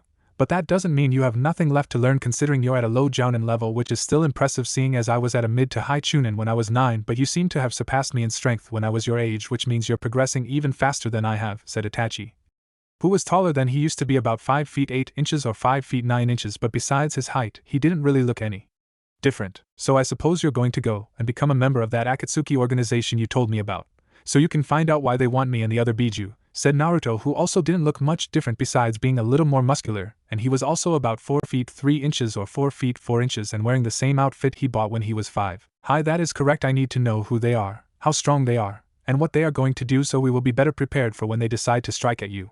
And before they do that, I will leave their organization and join you. But before I go, today is your 9th birthday, so I got you this, said Itachi, while handing Naruto a package. The latest Leaf Bingo book, said Naruto after he opened it while smirking. I thought it would keep you busy, but don't go after someone you're not sure you can handle, since I won't be there to protect you if you get into trouble. Oh, and take those weights off because they can't do anything else for you, and wearing them will only be a hindrance, said Itachi, as he kneeled down and gave Naruto a hug, and when he let go he stood back up and said, well, see each other again before you know it, with a lone tear falling from his right eye before he vanished using his incredible speed. Goodbye, big brother, said Naruto, as he shed silent tears because he was sad about being alone again, because Itachi was the only one was truly close to, and now he was gone for how long. What am I going to do now, said Naruto, quietly, as he removed the weights that weighed 600 pounds per leg and 400 pounds per arm, making 2,000 pounds altogether for the first time during the last 4 years, and put them inside a pocket on the inside of his kimono top. It feels good to finally have them off, my son, said Kushina. Yes, it does, Kasan, answered Naruto. Naruto, I have decided that you are finally ready to master your spiritual pressure and start learning secret Kuchiki clan techniques. It's about time, said Naruto, as he started walking off to a more secluded section of a forest to practice. As Naruto entered a field in the middle of the forest, he started drawing Senbonzakura and activated his Sakugan, which now had 3 blue tone, which let him see things in slow motion, give his body the ability to keep up with his eyes, let him see chakra points, and let him see what his opponent's going to do before they do it. Now Naruto released Senbonzakura with the absolute maximum of your spiritual pressure, and be aware that the more spiritual pressure you release, the stronger you become, and the stronger the pressure in the area becomes. So be careful to not flatten yourself into a pancake, son, said Kushina. Naruto just nodded as he put his sword in front of his face while saying, scatter Senbonzakura, and as he said that he felt the intoxicating power of the Kuchiki clan flow through him and increase his strength to high Jounin, or low Anbu. But that's when he felt his spiritual pressure come to life at its strongest, and it made his breathing ragged, and he struggled to stay standing, and the only reason he still could was because of the weights his brother gave him along with the intense training he went through, and as he let Senbonzakura go back to normal, the pressure dissipated, and he stood there leaning on his sword for support. I remember you telling me that you could master this power in a short 6 months, so do you think you still can? Said Kushina while smirking. It feels good to use this power again, and yes, I can, said Naruto, with nothing but determination in his voice. You know what, Naruto? If you can master spiritual pressure within 4 months, I'll start teaching you the advanced techniques of our clan known as demon magic or Heido and Kido, said Kushina while emphasizing the 4. It's a deal then, said Naruto while smirking. 6 months later. So I did master spiritual pressure in the 4 months. And I learned 3 high-level Heido and Kido to a degree where I don't even need the incantation, said Naruto while smirking and walking through a road that would lead him out off Earth Country and into Fire Country, where he would spending the next year, that is until a squad of 4 stone Anbu intercepted him. "Hey kid, are you Naruto Kachiki?" called out one of the Anbu. "What's it to you?" said Naruto, in his unemotional Itachi-like voice and face. "Well, we have orders from the Tsuchikage to bring you back to the village hidden in the stones so you can start a clan there, so kid, what do you say?" said the Anbu in a smug voice. "I say that it seems I've finally found a couple of idiots to test my skills on," said Naruto, while activating his Sakugan and drawing his sword while putting it in front of his face. "For that little comment we won't bring you back unscathed," said the Anbu. As he rushed, Naruto and the others just sat back and watched, thinking there wouldn't need help to dealing with a little kid. Foolish now Scattersenbon Sakura. And once Naruto said that the sword broke into 1,000 pink shards resembling cherry blossoms as he released 3/4 of his spiritual pressure. For now on it will be S.P, which was enough to flatten a mid-chunin but would only cause any one of a higher level some difficulty. As the Anbu captain saw what happened, he had a horrified expression as the cherry petals cut through him, leaving him as nothing more than a dying blood-covered heap of flesh, and after that the blossoms formed a dog-sized fox with red eyes that was looking at the Anbu with eyes that wanted their blood. "You shouldn't forget about me," said Naruto, as he appeared behind one of the Anbu with his pointer finger and middle finger were extended while touching his shoulder, and that's when he said Heido number 4 Byakuya, white lighting. And after he said that, a bolt of white lightning shot from his fingers, putting a 2-inch in diameter hole through his shoulder, and after that the Anbu jumped about 3 meters away from Naruto, trying to put some distance in between them while grabbing his shoulder with his hand. "Hey! Why don't you get over here and help me?" he shouted to the other Anbu. "I'm kind of busy," yelled the other Anbu as he just dodged the Blossom Fox's lunge. "So it's just you and me? I hope you proved more of a challenge than your dead captain," said Naruto, while smirking and getting into a stance that was in between the gentle fist and iron fist. "You bastard!" yelled out the Anbu as he rushed Naruto. "You fool, only idiots rush in blindly," said Naruto, as he readied himself to strike his opponent's heart and end it quickly. When the Anbu came into range, Naruto struck his heart with deadly speed and accuracy. But then the Anbu turned into a mud clone and the real one appeared behind Naruto while thrusting a kunai in his stomach while smirking behind his mask. But that smirk quickly turned into a horrified expression as he heard Naruto say "Great Clone Explosion," with a smirk before the Naruto clone blew up, sending the now dead body of the stone Anbu somewhere. "Will this thing ever quit?" yelled out the last surviving Anbu as he held his shredded and bleeding shoulder caused by the Blossom Fox after it bit him there, and right when the fox looked like it was going to finish him off, it disappeared into thin air. That's when he noticed Naruto sheathing his sword with his eyes back to normal. "Tell your Tsuchikage that Naruto Kachiki the Saka Kitsune refuses his offer," said Naruto, as he walked past the stunned Anbu while thinking this little stunt should get me put into the bingo book, giving me a better reputation in the ninja world, with a smirk. A week later, "Hokage-sama, the new bingo book has something that you should find very interesting in the Tsuchigakura criminal section," said Inu, while appearing in the Hokage's office and handing this month's new bingo book to the Hokage. "Let's have a look then," said the Hokage, as he flipped to the first page of Tsuchigakura's criminal section, and that's when his pipe fell out of his mouth as he saw a boy that was no older than 9 or 10 as an S-ranked criminal of Tsuchigakura, and as he read on he saw that it was Naruto Kachiki, the boy that he remembered from the newspapers 4.5 years ago. But what really caught his attention was that the information on him said he killed an Anbu captain with one attack and then another Anbu without even being harmed, and let the third one go for some unknown reason, and that he had some kind of strange dojutsu, and was able to make a dog-sized fox out of razor-sharp cherry blossoms. And as he read on to what the kid's nickname was, he dropped the book and said with wide eyes, "This is the Saka Kitsune. This kid's the talk of the Chunin, Jounin, and Anbu, sir," said Inu. "This child is no older than 10, and he's already marked as an S-ranked criminal. It's just insane for a child so young to possess so much strength," said the Hokage. "Just imagine how strong he'll be in a few more years, sir," said Inu. At that the Hokage just sighed while saying, "Inu, the resignation from the Anbu you sent me has been accepted, so as of tomorrow you're a Jounin," said the Hokage with another sigh. "Thank you, Hokage-sama," said Inu as he took off his dog mask, revealing silver gravity-defying spiky hair, leaf headband covering his right eye, and a navy blue cloth mask starting from his neck to halfway past his nose. "You're dismissed, Kakashi," said the third, as Kakashi bowed slightly and disappeared in a cloud smoke. After Kakashi left, the Hokage couldn't help but look out his window while saying, "When will you come back to the leaf, Naruto, and just how strong will you be when you return?" With a sigh. In a dark underground cave, 2 figures sat at 2 opposite ends of a long plain oak table, with the only light source being a lone candle in the center of the table, which didn't even give enough light off to see the 2 mysterious faces of the people, leaving only 2 pairs of eyes visible, one pair with strange rings surrounding his pupil and the other with pink eyes and 4 blue tomes surrounding a normal black pupil. "It seems your nephew Naruto Kachiki grows stronger and stronger with each passing day, Grimmjow-sama," said the male figure with rings in his eye. "Yes, I know, he is quite impressive, isn't he? Exactly what I'd expect of a 7th-generation member of my clan, Pain-san," answered the newly named Grimmjow with an unseen smirk. "So what should we do about him then?" said the newly named Pain. "We will leave him be for now, for I wish to see how strong he can become," said Grimmjow with his unseen smirk still on his face. "Understood, Grimmjow-sama. But before I go, do you have any orders for me to give to Akatsuki? Asked Pain before he got up from his chair. No, you can go, said Grimmjow as he turned around in his chair, and after hearing his subordinate leave the room he said, we will meet face to face soon, nephew. And after he said that, the lone candle in the middle of the table went out, letting darkness consume the room. It has been 6 months since the Umbu incident in Earth Country for Naruto, which made him better known in the ninja world like he predicted.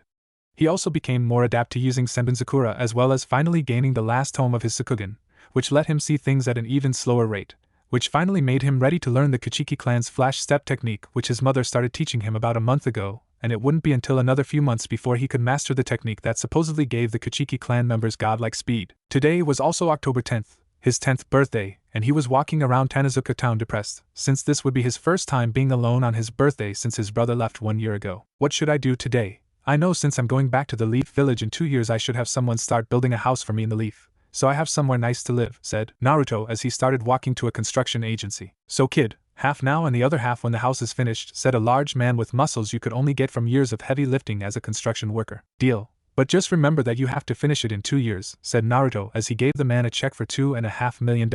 No problem kid, just leave it to me and my crew, said the man. Naruto just nodded as a response before he left, and started walking to find something else to do. As he was walking in the street he couldn't help but notice a beautiful pink-haired and green-eyed girl pass him, but he just shook his head and kept walking. Stop, now turn around, said the voice coming from the rosario on the pink-haired girl's chest. What is it? Said the girl as she looked at the red glowing rosario. That young boy you just passed, follow him, said the voice from the rosario. But why should I? Said the pink-haired girl with a pout. Don't ask questions, just do as I tell you, said the voice, while becoming slightly agitated with the girl's questioning. Fine, said the pink-haired girl with a sigh as she jumped on a roof and started following Naruto. Naruto's eyebrow was twitching furiously, since the same pink-haired girl from before has been following him for the last hour around the park, and whenever he turned around he saw her run behind some tree while giving off a slight squeak of surprise. Naruto could tell that the girl wasn't a threat, but it was getting really annoying having some strange girl follow him, so he finally said, could you please just come out and tell me what it is you want? Sorry about following you, said the girl while appearing behind Naruto, which just made his eyes widen with disbelief, while thinking how the hell did this girl get behind me, without me noticing. As Naruto turned around, he had to admit that he was a little intimidated by this girl, while he was thinking holy shit this girl's got to be at least 6 feet 1 inch, I mean I'm about 4 feet 5 inches and she looks like she's 2 feet taller than me. And most of the girls I normally see are only around 5 feet 7 inches and 5 feet 9 inches. She's definitely the tallest girl I've ever seen. But also the cutest. Where the hell did that come from? After Naruto shook his head of his thoughts he heard Mocha saying, My name's Akashiya Mocha, what's yours? Said the newly named Mocha with a smile, as she bent down and was only a few inches from Naruto's face, which made him start to turn bright red from embarrassment. My name's Naruto KK Kichiki, said Naruto, with a slight stutter. Mocha, this is the boy we've been looking for. I can tell because of the small demonic aura surrounding him is the same as the one we saw 5 years ago, so stay with him and get to know him better, said the voice from the rosario. But how am I supposed to do that? Said Mocha with a sigh, which only made Naruto raise an eyebrow at her sudden strange question. Figure it out yourself, said the voice, before it stopped talking completely, which only made Mocha sigh again. Excuse me Mocha-san, but is there anything wrong? Said Naruto, with some blood dripping from his nose since he just accidentally looked down her shirt. That's when he noticed that Mocha was even closer, and she was smelling the blood dripping from his nose, and that's when she said, Sorry Naruto, but fox demon blood and human blood are a vampire's favorite, said Mocha, before she bit Naruto on the neck and started sucking his blood. Why can't I move? And what does she mean she is a vampire? Thought Naruto frantically, as he tried to get away from the girl that was sucking his blood, but thought one more thing, she smells like cherry blossoms. Outskirts of town. I've finally found you Naruto Kichiki, and now I can kill you and take your place as the next Kyuubi, said a man with amber-slitted eyes, long silver hair, razor-sharp claws, pointed ears, 5 silver dog-like tails waving behind him, and wearing a white kimono top with matching samurai-style pants. Back with Naruto. Thanks for the meal Naruto-kun, said Mocha, as she finally released Naruto and stood back up while smiling. It was good that the park was empty today or people would have probably been watching them. All Naruto could do after that was look at where she bit him, and he noticed that there was no bite mark, but it did look like she gave him a hickey, and that made him turn crimson again from the idea of such a beautiful girl doing something like that to him. Anyway, how did you know I was a fox demon, and what do you mean you're a vampire? Asked Naruto. Mocha just looked down before she took a seat on the nearest park bench with Naruto following and sitting down next to her. But before they could talk, a strange man with 7 silver tails came out from the trees. Hello, my name is Ryak, and I am the 5-tailed dog, and I have come to kill you Naruto Kichiki, and take your place as the next Kyuubi, said Ryak. Mocha-san please gets behind something, because this is going to get messy, said Naruto, as he stood up from the bench and drew Senbonzakura and activated his Sakugan, and in the blink of an eye he appeared behind Ryak and slashed at his back. But as he looked up he noticed with wide eyes that his attack didn't even go through this guy's shirt. Well, you're a fast little bugger, I'll give you that. But you're nowhere near strong enough to pierce my skin with that sword of yours yet, said Ryak as he turned around smirking. And even quicker than Naruto's Sakugan could track, he punched Naruto in the stomach, knocking so much air out of his lungs he couldn't even scream as he went flying through half a mile worth of trees. And when he finally stopped was when he hit a boulder and put spiderweb cracks into it before he fell face first on the forest floor with blank eyes. Damn, I punched him too hard. Now I have to walk all the way over there to finish him off, said Ryak with a sigh. All Mocha could do during this was watch with a horrified expression and tears in her eyes as this boy who was supposed to become her first friend was about to be killed by the fifth strongest Biju. You fool! Hurry to him, and tell him to remove the Rosario so I can save him, yelled the voice from the Rosario. But no one can remove the Rosario, answered Mocha. If he is the one we are destined to be with, like I think he is, then he will be. Now go, said the voice in an angry tone. Mocha just nodded with a determined face as she took off to where Naruto and Ryak were having their one-sided fight, with Ryak being the one who was toying with Naruto. Not dead yet, are you? Because I haven't even had any fun yet, said Ryak with a grin, at about 40 yards away from Naruto, but getting closer with each step. As Naruto stood back up on wobbly legs using his sword for support, he heard Kyubi talking to him. Well kid, all I can say is that you are totally fucked, since you can't even run. Your only hope is for some miracle to happen, said Kyubi while shrugging. All Naruto could after that was let his eyebrow twitch furiously while saying, why don't you tell me your name then? You still aren't strong enough to hear my name, kid, and besides it wouldn't do you much good in the condition you're in, said Kyubi with a sigh. Fine then, I'll make my own miracle, said Naruto as he stood straight up with ragged breathing, because 2 of his ribs punctured his right lung while at least 4 others were broken. So you can actually stand? I'm quite impressed even though that punch was only a quarter of the strength of one of my normal punches, said Ryak smirking. You son of a bitch, let's see how you like this, said Naruto as he pointed towards Ryak with his right arm stretched out, and his pointer and middle fingers pointing towards him as he said, Bakudo 61, 6 bars of light. What the hell is this? Said Ryak, while struggling to get free of the strange 6 bars of yellow light that appeared around him in a circle, and restrained him. This is my only chance. I have to gather all of my remaining energy into one attack, and it might at least harm him, giving me and Mocha-san time to escape, thought Naruto, as he held his palm up towards Ryak. Now eat this, you pathetic excuse of a Biju. Hado 33, blue fire, crash down, shouted Naruto, as he put all his remaining S.P, remember, S.P means spiritual pressure, into that last attack, and let out a massive wave blue fire. Damn, this is going to sting, said Ryak with a sigh, before the fire hit him and created a large explosion. I have to hurry or I'll end up being too late, whispered Mocha, as she saw the explosion not too far away. Damn kid, that actually hurt a little, said Ryak, as the dust cleared and made him visible again while showing the few scorch marks on his clothes. But besides that he wasn't even fazed by Naruto's attack. What am I supposed to do now? I have nothing left, said Naruto, in between deep breaths while he leaned on his sword for support. Thanks for the entertainment, kid, but it's about time I ended this, said Ryak smugly, as he stood over Naruto, with his claws ready to take his head off. So this is how it ends, thought Naruto, as he closed his eyes and waited for the inevitable. Die, said Ryak, as he slashed at air. What the fuck? Where did the kid go? Yelled Ryak, and as he turned his head to the right he saw Naruto being cradled in that pink-haired girl's lap he saw earlier. Mocha-san, why didn't you run away when you had the chance? Said Naruto, as he looked at Mocha sitting above him. Because you're my first friend, and I don't want to lose you, said Mocha, with tears staining the sides of her eyes. Friend, huh, I've never had one. My older brother would be the closest thing that I've ever had to a friend, but he left a year ago, leaving me all alone, just like I was for the first 5 years of my life, said Naruto in a quiet voice with a few silent tears falling from his eyes. We could be each other's first friends, Naruto-kun, said Mocha. You would befriend Mocha-san? Said Naruto, while looking at Mocha with disbelieving eyes. Of course, Naruto-kun, said Mocha while smiling down at Naruto's disbelieving face. So sorry to interrupt this little sentimental moment, but I really got to kill the kid, little girl, so you can either stay there and die with him or since I'm feeling nice today I'll let you move and live, said Ryak as he approached them. No, I won't let you kill Naruto, screamed Mocha, as she tried to shield Naruto with her body. Mocha-san, move, screamed Naruto, as he tried to push her off of him, but instead he accidentally pulled the Rosario on her chest off. He removed the Rosario, thought Mocha, with disbelief. Then you can die together, screamed out Ryak, but before he could slash them to pieces an ominous demonic aura that started coming from Mocha pushed him back, and when he looked up he saw Mocha standing up in the middle of a tower of a pinkish-violet chakra, while holding Naruto bridal style. And when the chakra dissipated he couldn't help but shake in fear because of the demonic aura she was releasing was so powerful that he could honestly say it rivaled the former Kyubi. Her demonic aura was so powerful it even turned the blue sky crimson, the clouds black, and it even forced the moon to replace the sun, while making it glow crimson like the now crimson-colored sky. When Ryak finally got a better look at her he also noticed that she now had silver hair, crimson eyes with black slitted pupils, pointed ears, razor-sharp claws, large C-cup chest instead of a small C-cup like before, and a more serious expression that made her look more mature than before. "I'll deal with this trash now, Naruto," said Mocha in a slightly deeper yet still feminine voice as she laid him gently onto the grass. Leaf Village. What's going on, Hokage-sama? Asked a random Chunin as he and the Hokage were outside along with the whole Leaf Village, as well as the rest of the elemental countries while looking at the now crimson-colored sky, black clouds, and the shining crimson moon that somehow replaced the sun. But what really frightened people was the powerful demonic aura that could be felt in the air. "I have no idea," said the Hokage, as his pipe fell out of his mouth. "With Itachi." "Hey Itachi, why are you using Tsukuyami on me?"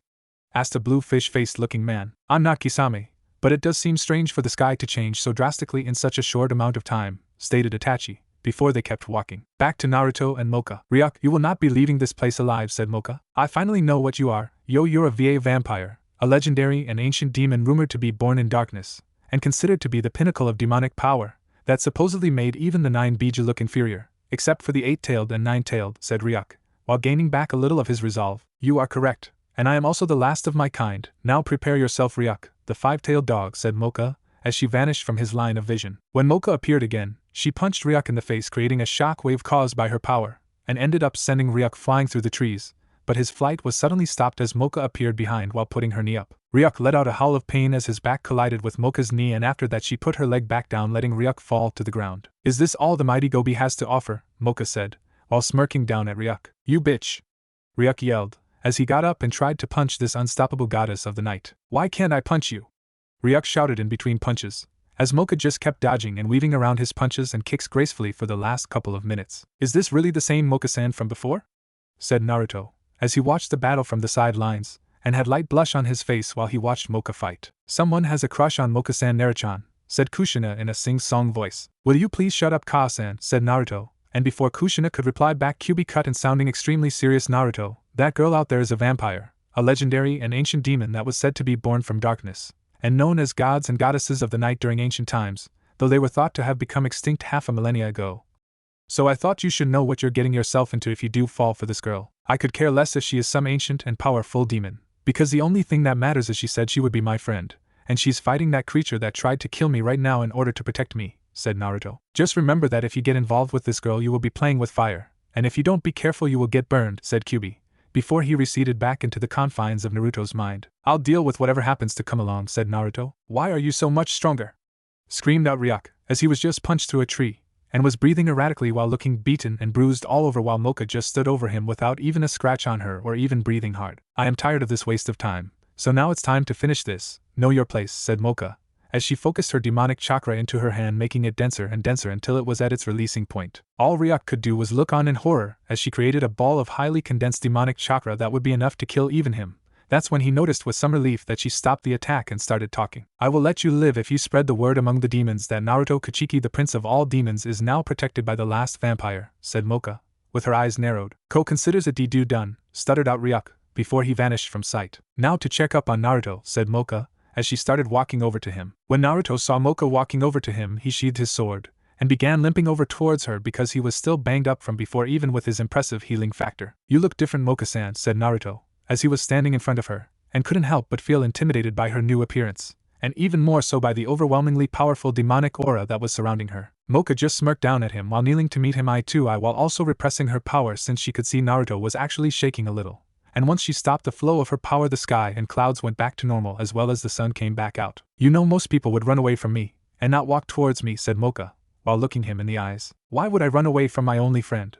said Naruto while smiling a little, and staring at her captivating crimson-slitted eyes before he fell into unconsciousness because of his injuries. Mocha just caught him while he fell, and picked him up with his arms around her neck and his head resting on her shoulder as she walked to the spot where the Rosario was before picking it up and putting it in a pocket on her vest while thinking, "I feel like staying out for a while." After that she disappeared into the trees while carrying Naruto with her. "The closest village with a good medical facility is in Konoha, so I should take Naruto there so he can get healed up quicker," said Mocha.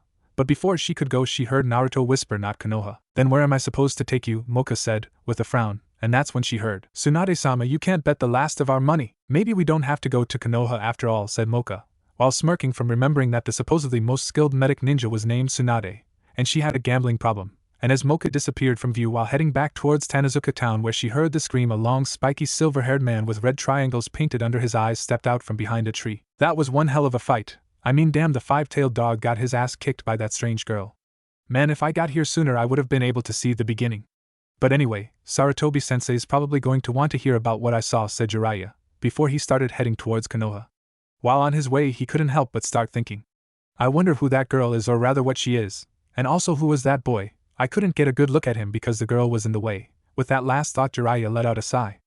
After all, he only arrived there and started watching the fight after Mocha transformed. As Mocha carried Naruto through Tanzaka town trying to find Tsunade, she noticed a lot of people were staring at her, more so the male population, while they thought that's the hottest girl I've ever seen. Where could you be, Tsunade, said Mocha, as she wandered around the city as the sun went down a few hours ago, until she heard. Tsunade-sama, you already won, so don't push your luck. Oh come on Shizen, I'm on a winning streak. I would hardly call one a winning streak, Tsunade-sama. Found you, said Mocha with a smirk, as she walked into a casino to her right. Excuse me, are you Tsunade, said Mocha, while looking at a blonde-haired woman with brown eyes, green kimono top, beige pants, and a D-cup chest. I am, but I'm kind of busy here, said Tsunade, while playing poker and not even looking at Mocha who was standing behind her. As a response, Mocha just did an axe kick to the table, making it break in half and everything on it to fall on the floor and scatter everywhere in a big mess. Tsunade just turned red with anger after that while turning around and sending one of her super-powered punches to the girl behind her while thinking, I could have won.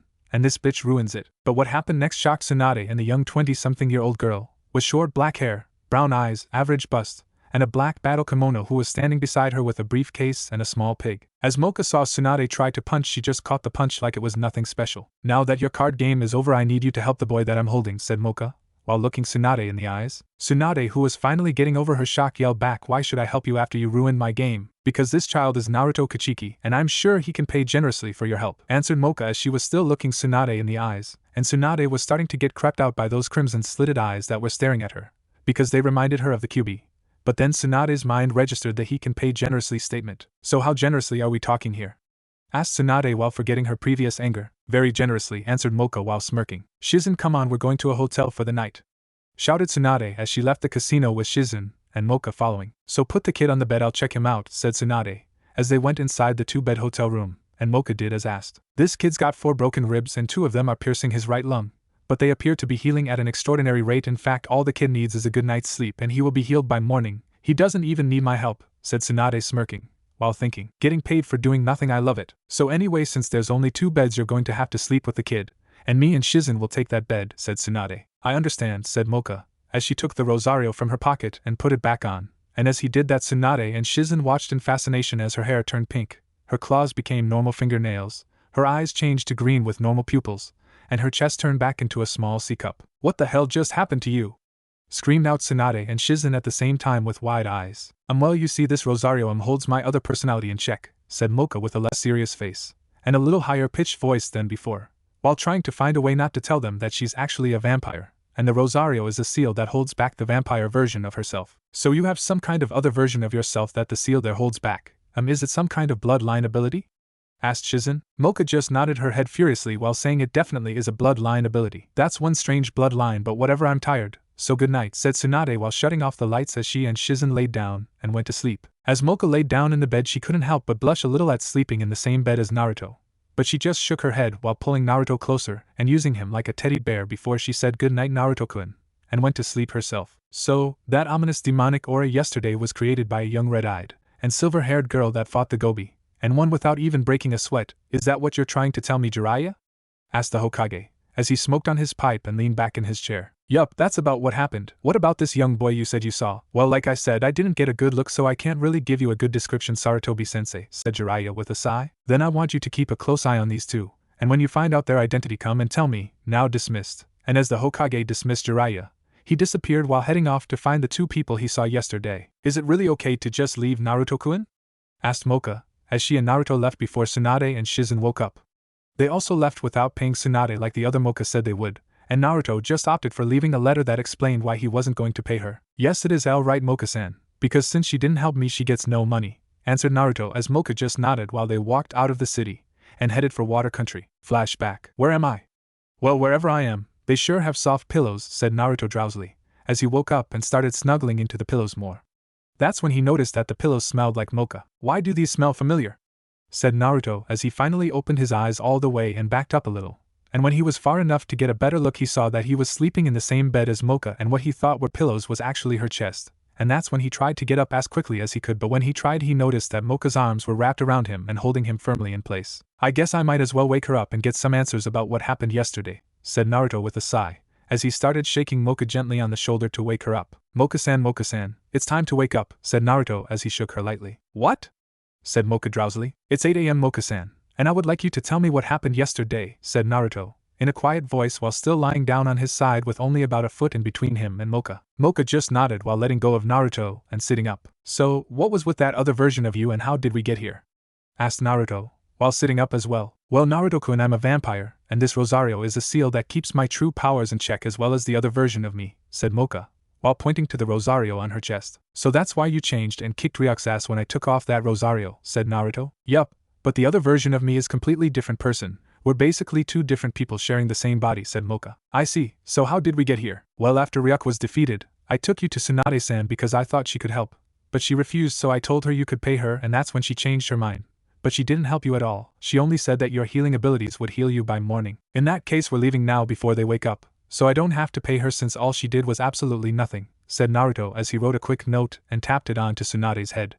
Okay Naruto-kun, but just give me 5 minutes, said Mocha, as she went into the bathroom. End flashback. Naruto Kuchiki, I'll get you for not paying me, yelled Tsunade from her hotel room. It seems Tsunade-san found my note, said Naruto smirking, while Mocha just looked back at the hotel that the yell came from. Why are we going to Water Country, Naruto-kun? Water Country has the least populated areas, so it is unlikely that I will be disturbed while I train to achieve Bankai or the second release of my sword, and during this time I will also be laying low or hiding, so Hunter Ninja and bounty hunters can't find me and disturb me. And that is why I wish to stay in Water Country for the next 2 years and train, and I would like you to come with me, answered Naruto, while giving her a quick glance. Of course I'll come with you, Naruto-kun, said Mocha while smiling, but Naruto-kun, I haven't had any breakfast yet, so sorry, said Mocha, as she kneeled down and wrapped her arms around Naruto's neck, while biting him on the neck and sucking his blood. I can't believe I'm actually starting to enjoy this, thought Naruto, with a light blush on his face while he just stood there with his head tilted to the right, while he let Mocha suck his blood. 2 weeks later, Naruto and Mocha just arrived in Water Country, and were gradually becoming closer to each other as time passed. Mocha-san, it seems we have a visitor, so why don't you come out now, said Naruto as he stopped walking and turned around with Mocha doing the same. You really do live up to your reputation, Sakukitsune, said a spiky silver-haired man. Jiraiya, one of the legendary Sannin. What do you want, said Naruto in his normal Itachi-like voice and face. This kid's not ordinary, and why does he resemble Itachi Uchiha so much, thought Jiraiya. I will ask you one more time, what do you want? Said Naruto. Not much, but I would like to know if you are the real Naruto Uzumaki. Yes I am, and I will be returning to the Leaf within 2 years to take my clone's place. Now if that is all I will be going, said Naruto, as he and Mocha were about to leave. Wait, I have one more question, said Jiraiya, while making Naruto stop. What is it? Were you a part of the Uchiha massacre? Asked Jiraiya with narrowed eyes. Yes, I and my brother Itachi caused the Uchiha massacre because the clan was planning to take over the Leaf village by killing the Hokage, except for Uchiha Mikoto and Sasuke Uchiha. They didn't know about the plan and that is why they were spared. So that's why it happened. In that case you and Itachi should be praised as heroes. But we both know that's not going to happen. But I can probably get Sarutobi-sensei to take you of the bingo book while having him state that it was a mistake about you killing the clan, and you didn't really do anything, so you won't be jumped when you come back to the Leaf village. But as for Itachi, he's going to still have to take the blame. And what do you mean by my brother? Said Jiraiya. I mean that I and Itachi have the same mother, and it's not Mikoto Uchiha. Also thank you for taking me out of the bingo book. It will make things easier when I return to the Leaf village, said Naruto, as he and Mocha started walking again. I guess that's why he looks so much like Itachi, not to mention the resemblance in personality. Wait a minute, Kushina slept with Fugaku Uchiha, screamed Jiraiya before he disappeared, while heading off to tell the Hokage. Naruto-kun, it's getting late, and I was wondering if you would like to go to dinner with me, said Mocha while looking the other way. Haven't we been eating dinner together for the last 2 weeks? Said Naruto, as he just kept walking. I thought that this could be more of a date like dinner, said Mocha. No offense, Mocha-san, but aren't you a little too old for me? Questioned Naruto, in his calm voice. At that statement Mocha stopped walking, and put her head down while a little dark cloud hovered over her. I'm just kidding, Mocha-san, I know that you won't age any more than you are now. Which is just like how I will stop aging once I hit 18 or 21, so yes, I would like to go on a real date with you, said Naruto, as he turned around to face Mocha with a small smile on his face. At hearing what he said, Mocha couldn't help but have a happy smile on her face as she ran up to Naruto and picked him up in a bone-crushing hug. Mocha-san, could you please put me down, I can't breathe, said Naruto, as he turned blue. Sorry Naruto-kun, I didn't mean to hurt you, said Mocha apologetically, while putting Naruto down. Don't worry about it, Mocha-san, said Naruto as they started walking again in silence. It seems we're finally here, said Naruto, as they arrived at a nice medium-sized cottage that was hidden in the forest, with 2 bedrooms, 2 bathrooms, 1 kitchen, 1 living room, and it was about a mile from the village hidden in the mist. It's wonderful, Naruto-kun, exclaimed Mocha excitedly. I'm glad you like it, because we will be spending the next 2 years here, said Naruto, while walking into the medium-sized cottage with Mocha following behind. So Naruto-kun, when are we going to go out on our date? Asked Mocha, while taking a seat on the living room couch. Well, it is 6:30 now, so we might as well get going and get supplies, said Naruto as he headed for the door. We just get here and now we have to go back out again. But at least we are going on a date, said Mocha while blushing a little. As they arrived in the Mist Village, Mocha was looking around excitedly at all stores and restaurants. Where would you like to go, Mocha-san? Asked Naruto, as they walked around the Mist Village while sun started to set. How about there? She said, while pointing to a restaurant that looked to be the nicest in the area. Very well, Mocha-san. As they walked into the restaurant, they noticed that it was defiantly meant for only the higher class. What an honor it is to have a noble like you in my restaurant, Kachiki-sama, said a man to Naruto's right that looked to be the owner of the restaurant. It seems I am known even in the Mist Village, thought Naruto. I am here on a date, said Naruto, while looking at Mocha. He must have a thing for older women, thought the owner before he said I see. But she needs to be in something more formal for my restaurant. But we do have brand new kimonos in the back that she could wear. If you don't mind buying one for her, that is. She can have anything she picks, said Naruto as Mocha was taken to the back to pick a kimono. So how do I look, Naruto-kun? Asked Mocha, while smiling as she did a quick twirl in her new form-fitting emerald kimono with pink lining. You look amazing, Mocha-san, said Naruto, as he looked at her while smiling and blushing a little. I had a lot of fun on our date, Naruto-kun, said Mocha, while still wearing the kimono and holding her other clothes in a bag as they walked back to their home. I did to Mocha-san, said Naruto, as they went in their home, and before Naruto could go to his room, Mocha bent down in front of him, while giving him a quick kiss on the cheek before hurrying to her room.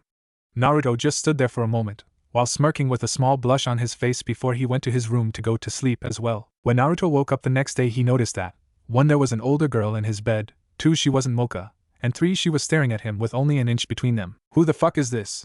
Yelled Naruto in his mind, but on the outside he had his normal calm and cool attitude. Excuse me, but who are you? And why are you in my bed? Said Naruto while looking at a girl with purplish blue hair about 6 inches past her shoulders, light blue eyes with a darker blue in place of where her pupils should be, a lollipop in her mouth, a white sweater with blue sleeves, a light brown mini skirt like Mocha, mid-thigh length socks with a purple and dark purple pattern, medium C cup, and about 5 feet 10 inches or 5 feet 11 inches. My name is Mizore Shiryuki, and you're even cuter in person, Naruto-kun, said Mizore with bored type of expression. Thank you, but how do you even know me, and why are you here?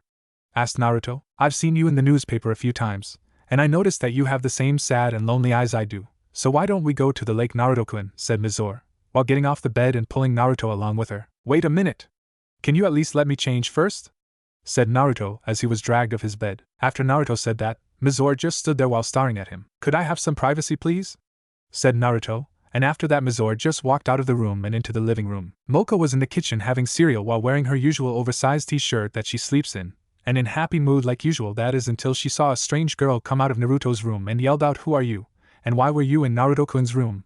How did you even get into his room? I'm Mizore Shiryuki.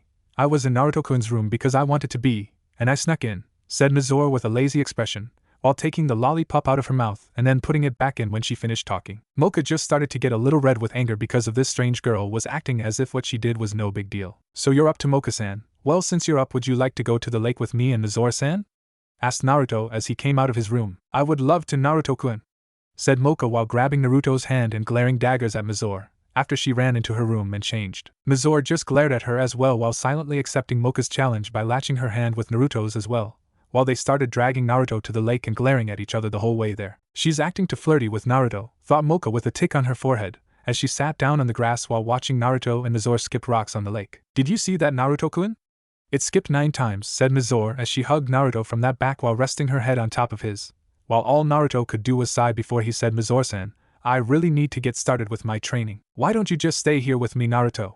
Or is it just because you don't want to stay here with me, said Mizore, while holding Naruto a little tighter. She's too close, thought Mocha, while getting madder. That's not it, it's just, before Naruto could finish, he felt a cold sensation around his stomach, and as he looked down his eyes widened in shock as a layer of ice coming from Mizore's hands started to cover his stomach. What are you doing to me? Asked Naruto, while looking at her with narrowed eyes as he tried to get out of her grip but found that she was just holding him too tight. If you're frozen in a block of ice you will never be able to leave, said Mizore, as the ice started to cover him quicker. You fool! You are so engrossed with your own thoughts you don't even notice what's happening to Naruto, said the voice from the Rosario. And as Mocha heard that, she looked up to see that Naruto's stomach and half his chest was covered in a thick layer of ice, and as she saw that, she started running towards him to help. Why are you doing this? Asked Naruto, while looking at Mizore standing in front of him. Because I'm lonely, and if I freeze you, you will be only mine, said Mizore with a brief pause. Get away from Naruto, yelled out Mocha, as she pushed Mizore into the lake. But before Mizore fell in, the lake turned to ice. So as she fell on it, she just got back up, and as she did, her hair turned to ice and hands turned into larger claw-like ice hands. I am a snow woman type demon, and I can freely control ice, said Mizore, as she fired a couple ice-like daggers towards Mocha. As Naruto saw the daggers flying towards Mocha, he broke out of the ice surrounding him, and tackled her to the ground. But as he did that, he ended pulling the Rosario on her chest off, and as he did that, he noticed that the blue sky turned crimson, clouds turned black, the crimson shining moon replaced the sun, and the familiar yet overwhelming demonic aura covered the area. Get off me, Naruto, said the eerie voice of the silver-haired and crimson-eyed Mocha with slits for pupils. With that said, Naruto noticed that he was straddling Mocha's waist and quickly got off before she got any angrier. So you're the reason I was called out, huh? Said Mocha as she approached Mizore. Stay out of my way, said Mizore, as she shot more ice shards at Mocha, but she just disappeared. Know your place, said Mocha as she appeared behind Mizore and kicked her in the back, making her fly through only 2 thick trees since she held back. So are you going to stay for a while, Mocha-san, or are you going back inside the Rosario? Asked Naruto, as he put the unconscious Mizore over his right shoulder. I think I'll stay out for a while, said Mocha, as she suppressed her demonic aura while she walked past Naruto and headed for the house. Naruto just sighed before he started following Mocha home as well. So Naruto, I want you to let me out twice a week, said Mocha, while Naruto put Mizore on his bed. So you want me to let you out once a week so you can stay out for 2 days, then let the other Mocha come back for 5 days, said Naruto. Correct, repeated Mocha. So what do you want to do then, Mocha-san? Considering Mizore-san won't be up for at least an hour. How about we have a spar?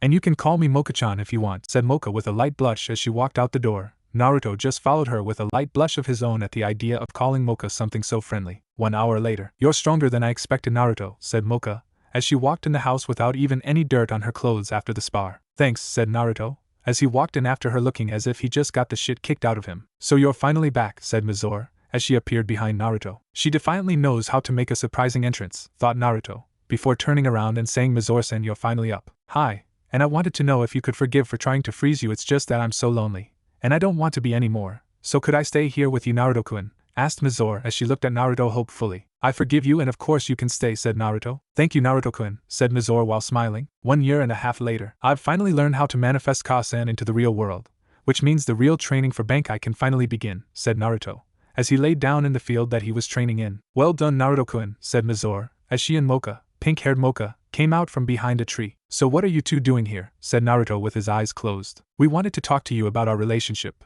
said Mocha while looking the other way and fidgeting a little. What about it? I mean, the 3 of us are good friends, said Naruto, while finally opening up his eyes. We want to be more than just friends, Naruto, said Mizore. I can't pick between the 2 of you, so I don't know what you expect me to do, said Naruto while frowning a little. We already knew that, and that's why we've been discussing the idea of sharing you, and we have agreed that that would be our best option. And since we've known each other for a year and a half, it makes sharing you a little more bearable, said Mocha with a sigh. If that is what the 2 of you really want, then I'll agree. But only if the other Mocha has agreed to this arrangement as well, said Naruto while still lying down. She did agree, but it took a lot coaxing, and she isn't happy with our arrangement. But she agreed nonetheless, said Mizore, while appearing on the left side of Naruto, while lying down as well. The way she always just appears somewhere is a mystery that even I can't figure out, thought Naruto with a sigh, as he felt Mocha lay down next to him on his right. So what are we supposed to do now? We've already been going out on dates with each other and talking with each other over the past year and a half. The only things we haven't done yet that couples do is kiss, and other intimate things, said Naruto with his eyes closed again. I think we can fix that, said Mizore, as she and Mocha moved closer to Naruto and kissed him on the lips at the same time. Naruto's eyes flew open in shock as he looked at Mizore kissing the left side of his lips and Mocha kissing him on the right. So all he did was put an arm around each of their backs while closing his eyes and smirking while he thought, got to love my life. As Mocha and Mizore kissed Naruto, they couldn't help but try to shove each other if so one of them could have him all to themselves. Because even though they agreed to share him, that didn't mean they wouldn't fight with each other for his affection from time to time or not get jealous of each other sometimes, since they weren't particularly happy with sharing him. But they knew he would never pick between them, so they just had to learn to live with sharing him. 6 months later. I can't believe 2 years have passed already, but at least I've finally mastered Senbonzakura's Bankai form. But I still haven't heard Kyuubi's true name yet, thought Naruto, as he, Mocha, and Mizore walked to Tanazuka town to meet the group of leaf ninja that are supposed to escort them to the leaf village. Naruto was now about 5 or 5 feet 1 inch with the same type of clothes except they were black, and he wore a white robe with the kanji for Saka Kitsune on the back with a pink fox under it that had red eyes. Flashback 2 days ago. Hokage-sama, this letter has been personally addressed to you, said the Hokage's secretary, as she handed him a letter and walked out of the room after. So you have finally decided to come back, Naruto, said the Hokage as he read the letter. But as he read on, he couldn't help but drop the letter on his desk and start laughing because the end of the letter said, Hokage-sama, I have forgotten the exact location of the Leaf Village, so I would like to request that you send me a ninja team to escort me to the Leaf.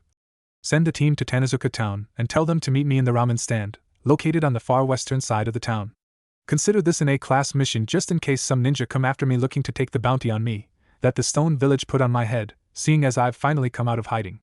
Have the team leave the day you get this letter, and I'll pay the price of the mission when I get there. As the Hokage's laughter finally died down, he said, I can't believe you forgot where the village is. Kaya, please send in Mato Guy's team. I have a mission for them, said the Hokage to his secretary. Of course, Hokage-sama, answered Kaya. About 20 minutes later, the Hokage's door burst open, revealing Mato Guy and his genin team. Hokage-sama, what youthful mission do you have for us today? Screamed a tall man wearing a green jumpsuit, orange leg warmers, big bushy eyebrows, and black hair in a bowl cut. Yash, what is the youthful mission? Screamed out mini version of Mato Guy. Yes, well, hello Guy and Lee, said the Hokage as he looked at the larger one and then smaller one. Hello Hokage-sama, said a young brown-haired girl with her hair in the shape of 2 buns, wearing a pink Chinese-style shirt and green cargo pants. Hello Tenten, said the Hokage. Good morning, sir, said a boy with pupil-less lavender eyes, mid-shoulder length black hair, wearing black shorts and a beige shirt. Good morning to you too, Neji, said the Hokage. Now your mission is an A-ranked escort mission. You will meet the client in Tanazuka town in the ramen stand on the far western side of town, 2 days from now, and before I forget, your client is Naruto Kachiki, said the Hokage, before dismissing them. End flashback. Looks like we are finally here, Naruto-kun, said Mizuru, as she and Mocha wrapped their arms around each of Naruto's as they arrived in Tanazuka town. I know that both of you are nervous about going to the Leaf Village and being around so many humans, but don't worry because I will protect you, since there is nothing more important to me than you two, said Naruto, as he gave them one of his rare warm smiles that was only reserved for them. That kinder side of you is one of the reasons why we fell in love with you, Naruto-kun,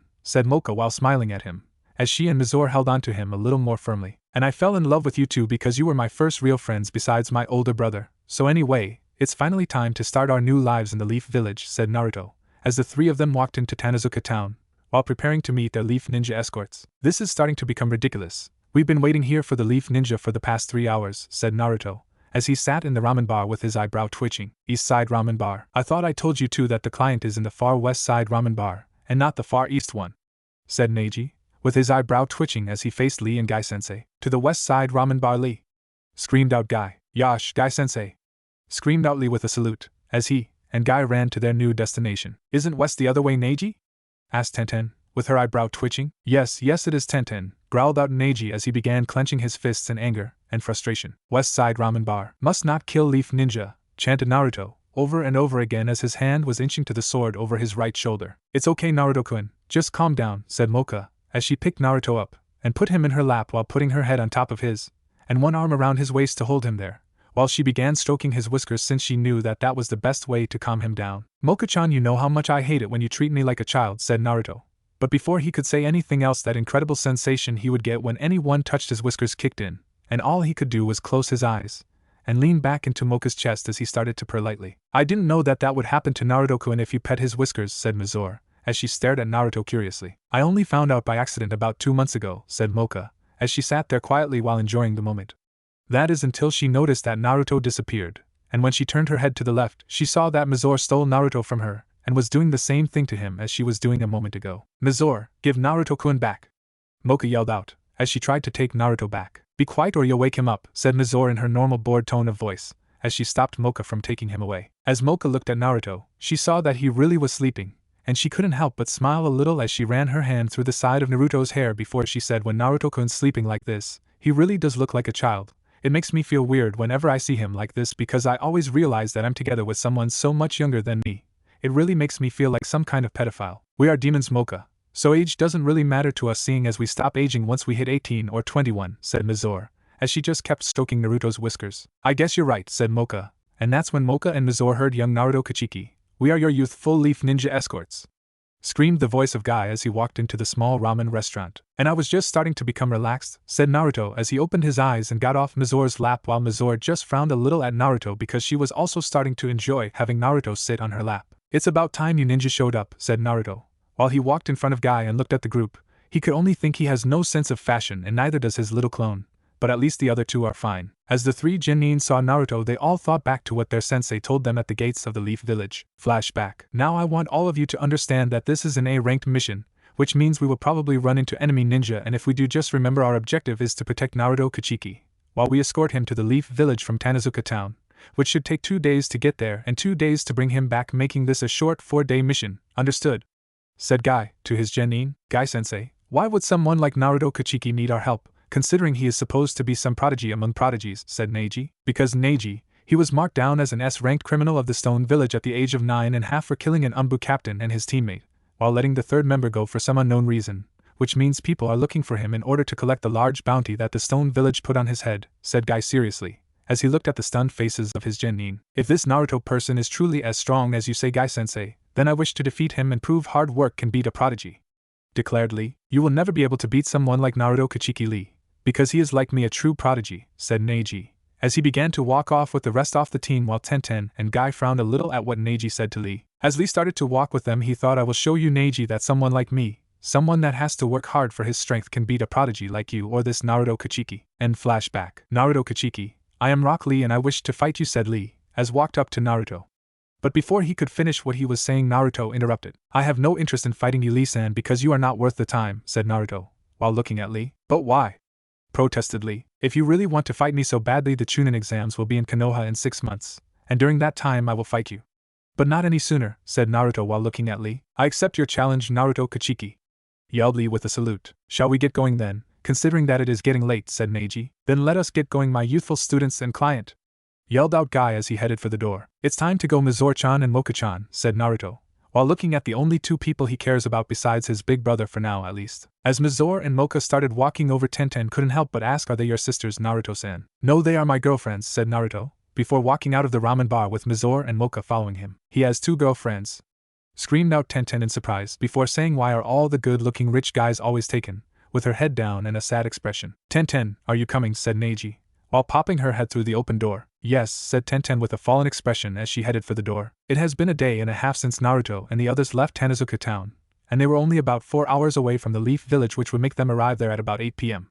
During the trip no one really talked much, even Lee and Guy were quiet because them Tenten and Neji were a little nervous about being around Naruto, Mocha, and Mizore because they all got some strange gut feeling that there was something inhuman about the 3 of them. So, how long have you known Naruto-san, Mocha-san? Said Tenten, hoping to finally break this awkward silence. I and Mizore-chan have known Naruto-kun for the past 2 years, said Mocha while looking at Tenten as they walked to Konoha. Wow, that's pretty long. But how long have you and Mizore been going out with him? Asked Tenten curiously, and that's when she felt a cold chill run up her spine, making her turn around to see the cause of it. And that's when she saw Mizore behind her, making Tenten squeak a little in surprise while thinking, how the hell did she get behind me? I mean, I just saw her a good 4 meters ahead of me. We've been together for 6 months now, but in that time we've only kissed him once, as well as him only saying that he loves us once, which was a day and a half ago in Tanazuka Town, said Mizore while looking at Tenten. That's true, Naruto-kun has been pretty distant with us over the last 2 years. But I think it's only because I and Mizore kind of rushed him into a relationship with the 2 of us, and he really didn't know what to do in a relationship with us considering he was only 11 at the time, said Mocha with a sad expression. But you forget that Naruto-kun has been opening up to us more over the last couple of weeks, considering he's been telling us about his life before he met us, and also telling us what his big brother was like, said Mizore while looking at Mocha. I haven't even really noticed that. You think he's finally starting to become closer to us, Mizore-chan? Asked Mocha excitedly, considering she just realized that Naruto really has been getting closer to them and opening up more, and Mizore just nodded in confirmation to her question. Wait a minute, you both look like you're at least 17 and you're saying you practically forced an 11-year-old kid into a relationship with you. What are you, a couple of pedophiles? Screamed out Tenten. We are not pedophiles, screamed out both Mocha and Mizore, with an embarrassed blush on their faces. But their conversation was put to a halt when they saw 4 stone ninja come out of the forest about 25 or 30 feet away. Naruto Kachiki, so you've finally come out of hiding after 2 years, said a ninja, with a stone headband coming out of the forest, on the left side of the dirt road with 3 others. With seeing that, Guy and his team jumped in front of Naruto and the 2 girls. If you Leaf Ninja can please move out of the way and let us kill the kid behind you, you won't have to worry about dying today, said the same Rock Ninja. You 3 just stay behind me and my team, we'll take care of this. Now Lee, Tenten, and Neji, I want you 3 to take the 2 Chunin on the right and I'll take the 2 Jounin on the left. Now go! Shouted out Guy, and they all dashed off to their targets. So you want to fight then, fine! Shouted the same stone ninja, as his group charged forward. Leaf Hurricane! shouted Guy as he appeared in the middle of the two stone jounin and catching one of them in the face. With Lee's group. Lee, you take the one on the left and Tenten you're our long-range support, said Neji before they dispersed while going after their designated targets. With Neji. So I'm facing a Brat Hull. Well, this shouldn't take long, said the stone chunin smugly. It would be in your best interest to not underestimate me, said Neji, while activating his Byakugan and getting into the Gentile fist-style stance while Tenten hid in a tree, planning to act as long-range support for Neji and Lee. Great mud slide jutsu, shouted the ninja, as the ground under Neji turned into mud and started pushing him back. Damn it! Growled out Neji as he lost his balance, and saw the stone ninja coming at him with a kunai in hand until a kunai came flying out of nowhere and hit the stone ninja in the head, courtesy of Tenten. Mud clone, thought Neji as he seen the stone ninja turn to mud, while jumping out of the mud slide jutsu and on to normal ground. Using his Byakugan he saw the ninja was under him, and waited for the right time to jump out of the way. Now, thought Neji, as he jumped out of the way of the ninja's headhunter jutsu. So you're a little better than I expected, but don't start getting cocky kid because the real battle is starting now, said the stone ninja after getting out of the ground and looking as if he was finally getting serious. With Lee. Why do I always get the freaks? Thought the stone ninja, as he looked Lee over. If you do not wish to start then I will, said Lee as he charged his opponent, and hit him in the face with a right hook which sent the stone ninja tumbling a few yards to the left. You surprised me with that speed of yours kid, but you won't get another lucky shot like that in again, growled out the ninja as he got up and wiped the blood of his lip. We shall see, said Lee while getting into the iron fist stance. With Guy. Guy already took care of one of the jounin by punching them in the chest and causing the ninja's ribs to pierce his own lung and heart. You bastard, Earth-style Earth Dragon Bomb, shouted the jounin, and after going through the proper hand seals a dragon head made of dirt came out of the ground and started shooting earth bombs at Guy, but he was too fast and dodged them while running towards the stone ninja. Damn it, how is he so fast? Thought the ninja, as he frantically dodged Guy's punches but each one was getting closer until Guy grabbed him while jumping into the air, and he started spiraling to the ground. And right before impact Guy shouted out Primary Lotus. Now that that's taken care of, let's see if my students need any help, said Guy, as he walked away from the small crater-size hole caused by the impact of his attack. With Neji. You little brat, shouted the stone ninja, because Neji just sent a powerful Juken strike to his arm which disabled it. Tenten now, shouted Neji, and on cue Tenten threw a barrage of shuriken and kunai towards the stone ninja, and by the time he turned around it was too late, and he was falling to the ground with kunai and shuriken in his back. With Lee. Looks like I got you now kid, said the stone ninja as he just caught Lee in some kind of quicksand type jutsu. As long as I can still breathe, this fight is not over, proclaimed Lee. That's when he put all the chakra he could into his legs and jumped out of the quicksand. Now let's finish this, said Lee, as he disappeared and reappeared in front of the ninja while attacking him with a barrage of punches and kicks, until he jumped away from the stone ninja which only confused the stone ninja until he looked down and saw the explosive tag on his chest, and before he could remove it, it blew up. Now to go find the others, said Lee, before dashing off. As expected of my youthful students, said Guy, as he looked at his reassembled team. They were not even a challenge, Guy-sensei, said Lee with a salute. I was hoping for more of a challenge, said Neji. I expected them to be a little stronger too, said Tenten. I suggest we don't look a gift horse in the mouth and just keep going before something else happens, said Guy. And here I was hoping to see some of my nephew's skill, but those idiots just had to get in the way, and after I went through all the trouble of telling the stone ninja where Naruto would be, and even coming all the way out here just to see him fight, said Grimmjow, while looking at Naruto from a distance, and hiding in the shadows of a tree. I can see you, said Naruto just barely over a whisper as he looked in the direction Grimmjow was. If this kid can even detect me from such a distance, then Zetsu wouldn't even have a chance in hell with spying on him successfully, thought Grimmjow with a smirk before he disappeared. Is there something wrong, Naruto-kun? Asked Mizore. No, nothing's wrong, said Naruto, as he turned around and faced Mizore. Hey! Mizore-san, Mocha-san, and Naruto-san, we should start moving before we get any more unwelcome guests, called out Guy, which Naruto just nodded, and stated walking again with Mizore and Mocha following. But as Naruto was walking he couldn't help but think, why are you watching me? Who are you, and why does your chakra feel similar to mine? We have completed our mission successfully, Yash, said Lee as they entered the north gate of the Leaf Village. I assume you're going to be alright from here, Naruto-san, asked Guy. Yes, I will be fine, said Naruto. Come on, my youthful students, for we must report to the Hokage with our successful mission, shouted Guy. Yash, Guy-sensei, said Lee with his signature salute, as they both ran off to the Hokage's office. Since your sensei has run off, I'll just give this to you, said Naruto while handing Neji an envelope with the money for the mission in it. I also have something for you, Naruto-san, said Neji as he put the envelope in his pocket and took out a different one and handed it to Naruto. Goodbye, Naruto-san, Mocha-san, and Mizore-san, said Tenten before she and Neji took off running in hopes of catching up to Lee and Guy. So after 7 years I'm finally back at the beginning of the tale, said Naruto with a smirk, as he read the letter Neji gave him. What's the letter say, Naruto-kun? Asked Mocha, as she and Mizore looked over his shoulder. It's a letter from the Hokage, stating that he has already taken care of telling everyone that knew my clone that it was a fake,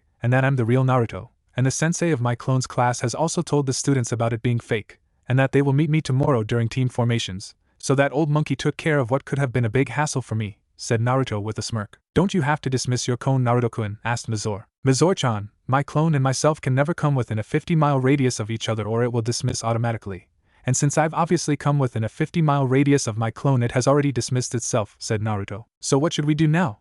Asked Mocha. Well, considering it's about 8 p.m. or 9 p.m. we should just go home and get some sleep. Just where do we live, Naruto-kun? Said Mizore. I have a feeling you're both going to love where we live, said Naruto smirking, while he started walking away.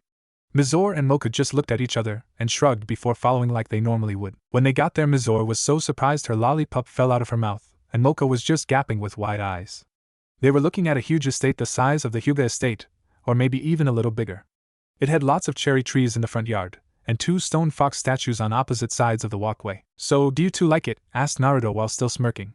The 2 girls just nodded dumbly as they followed Naruto into their new estate-sized home. So which rooms would the 2 of you like? Said Naruto while sitting on his king-sized bed in the master bedroom. Well, I and Mizore thought we could share this room with you since the bed's big enough for all 3 of us, said Mocha while blushing. Naruto wasn't looking much better considering his surprised face was also crimson. If that is what you want, then it's fine. Good, said Mizore, as she came into the room wearing a light blue nightgown and got into bed on Naruto's left. I guess we should change too, said Naruto as he left room. When he came back he was wearing a t-shirt and boxers, and he saw that Mocha was also wearing a white version of Mizore's nightgown. Well, good night Mocha-chan and Mizore-chan, said Naruto, before he fell asleep in between the 2 of them. Good night Naruto-kun, said both girls as they wrapped an arm around him and went to sleep as well, with the Hokage. So Guy, what do you think of him? Asked the Hokage while sitting behind his desk. Well, I can't really say much considering he never really talked. But I can say that boy is dangerous, said Guy as seriously as possible. How is he dangerous, Guy? Asked the Hokage, with a raised eyebrow. Whenever I looked at the kid's eyes I saw that they held a commanding and piercing gaze, but if you look beyond that you can see that the kid has it in him to kill anyone that gets in his way except for the 2 girls with him, because I noticed that he always looked at them with a softer gaze. But still, all in all, I personally think that he has the same look in his eyes as Itachi, and I don't think our village can handle a second Itachi, sir, said Guy. You have to remember, Guy, that Naruto hasn't been around to many people besides those 2 girls you told me about. Just give him some time and I'm sure he'll soften up a little and make friends, said the Hokage. If you say so, sir, said Guy with a doubtful expression. It was 8 a.m. at the Ninja Academy and Iruka just got into class. So students, today is the day that you will be placed on your genin teams, said Iruka, who wore a normal Chunin outfit with a scar across his nose. Sensei, what about that whole Naruto thing you told us yesterday? Said the lazy Shikamaru Nara, who had pineapple-style hair, mesh shirt with a gray open shirt over it, dark brown shorts, and common blue ninja sandals. I almost forgot about that, Shikamaru. So like I was saying yesterday, the Naruto that you have all known for the last 7 years was a fake, and you will be meeting the real Naruto Kachiki any moment now, said Iruka with a sad expression, because he really got attached to the fake Naruto, and finding out that it was a fake really brought down his mood. But he was still interested in meeting the real Naruto and becoming friends with him like how he was friends with the clone. Wait a minute, do you mean the Naruto Kachiki, the kid that was marked as an S-ranked criminal of the Stone Village at only 9.5? Screamed out Sakura Haruno in shock. She was a pink-haired girl with a red dress that had cuts on the side, a white circle on the back, and on the sleeves she also wore tight short black bicker shorts. What Sakura just said caught the attention of most of the class, and especially one Sasuke Uchiha, who started to think if he's that strong maybe he can teach me something. Yes, Sakura, that Naruto Kachiki, said Iruka, but stopped short as he heard a knock on the door. That must be him now. So everyone, I would like introduce the famous Naruto Kachiki, said Iruka as he opened the door revealing Naruto. He looks like Itachi, whispered Sasuke with wide eyes, as he looked at Naruto. Sasuke quickly turned his head away from Naruto, while trying to get the image of his big brother out of his mind.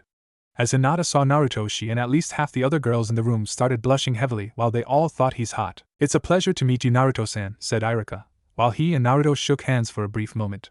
While Naruto shook hands with Iruka, a lot of whispers were going around the room like, is he wearing silk? There's no way a snob-a-rich kid like that is cut out for being a ninja. He's cute. I bet he's not as good as they say he is. Could you please take a seat, Naruto-san? While I go through the teams? Asked Iruka politely.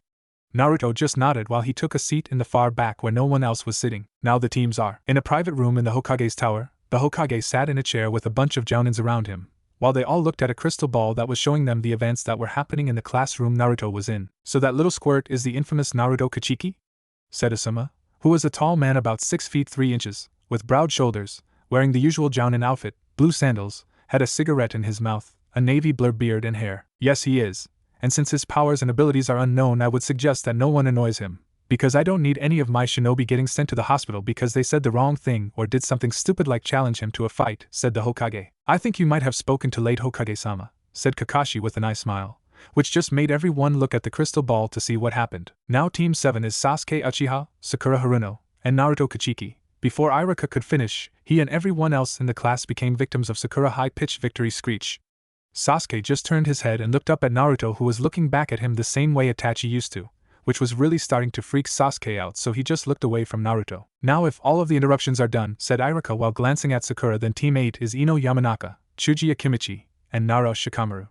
Team 9 is circulation from last year, so that means Team 10 are Hinata Hyuga, Kiba Inuzuka, and Shino Abirame. Also the top 3 students of this year is Sakura Haruno in 3rd, Shino Abirame in 2nd, and Sasuke Uchiha and Naruto Kachiki are tied for the title of Rookie of the Year. Wait a minute, how could this guy who hasn't even ever been in the academy be tied with me for Rookie of the Year? Protested Sasuke with a pissed off expression. Because Sasuke, Hokage-sama said that it would an insult to Naruto-san if we didn't give him the title along with you because of his reputation and skill, stated Iruka calmly while thinking, does this kid have to blow everything out of proportion? Then I challenge you to a fight, Naruto, and the winner will be the Rookie of the Year and the loser will be the dead last, said Sasuke with a confident smirk, while looking back at Naruto. Naruto just looked at Sasuke with his usual calm and blank expression before he disappeared and reappeared in front of him, and said, what makes you think I would waste my time fighting someone with such inferior skills? With that said Sasuke, and the rest of the class was speechless, and were looking at Naruto with wide eyes and shocked expressions. Even the lazy Naro Shikamaru was looking at the scene with a shocked expression.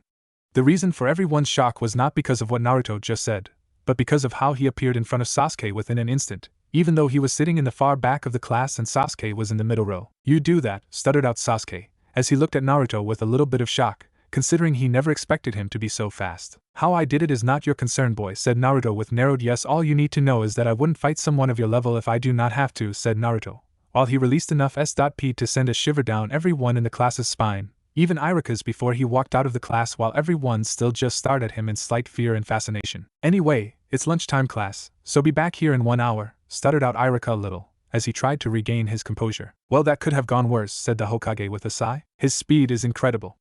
I didn't even see him move myself, said Yuhi Kurenai with a shocked expression, who was about 5 feet 9 inches, had long raven black hair, unusual red eyes, was wearing a white dress that looked as if it was made out of bandages, had a mesh shirt under it, and a red sleeve on her right arm while her left arm was sleeveless. So, I'm curious as to why you would put the 2 strongest genin on the same team too, San? Asked Asuma. Well, Kakashi just kept pestering me earlier today about wanting both Naruto and Sasuke, so I finally caved and agreed to settle it the discussion the old-fashioned way, said the Hokage while glancing at Kakashi before he continued his story. Flashback, 5 a.m., the same day. Fine, Kakashi, I'll let you have both of them if you can defeat me, said the Hokage with narrowed eyes. I accept, said Kakashi with his eye narrowed as well as he looked at the older and shorter Hokage standing at least 4 feet away from him. Are you ready, Hatake?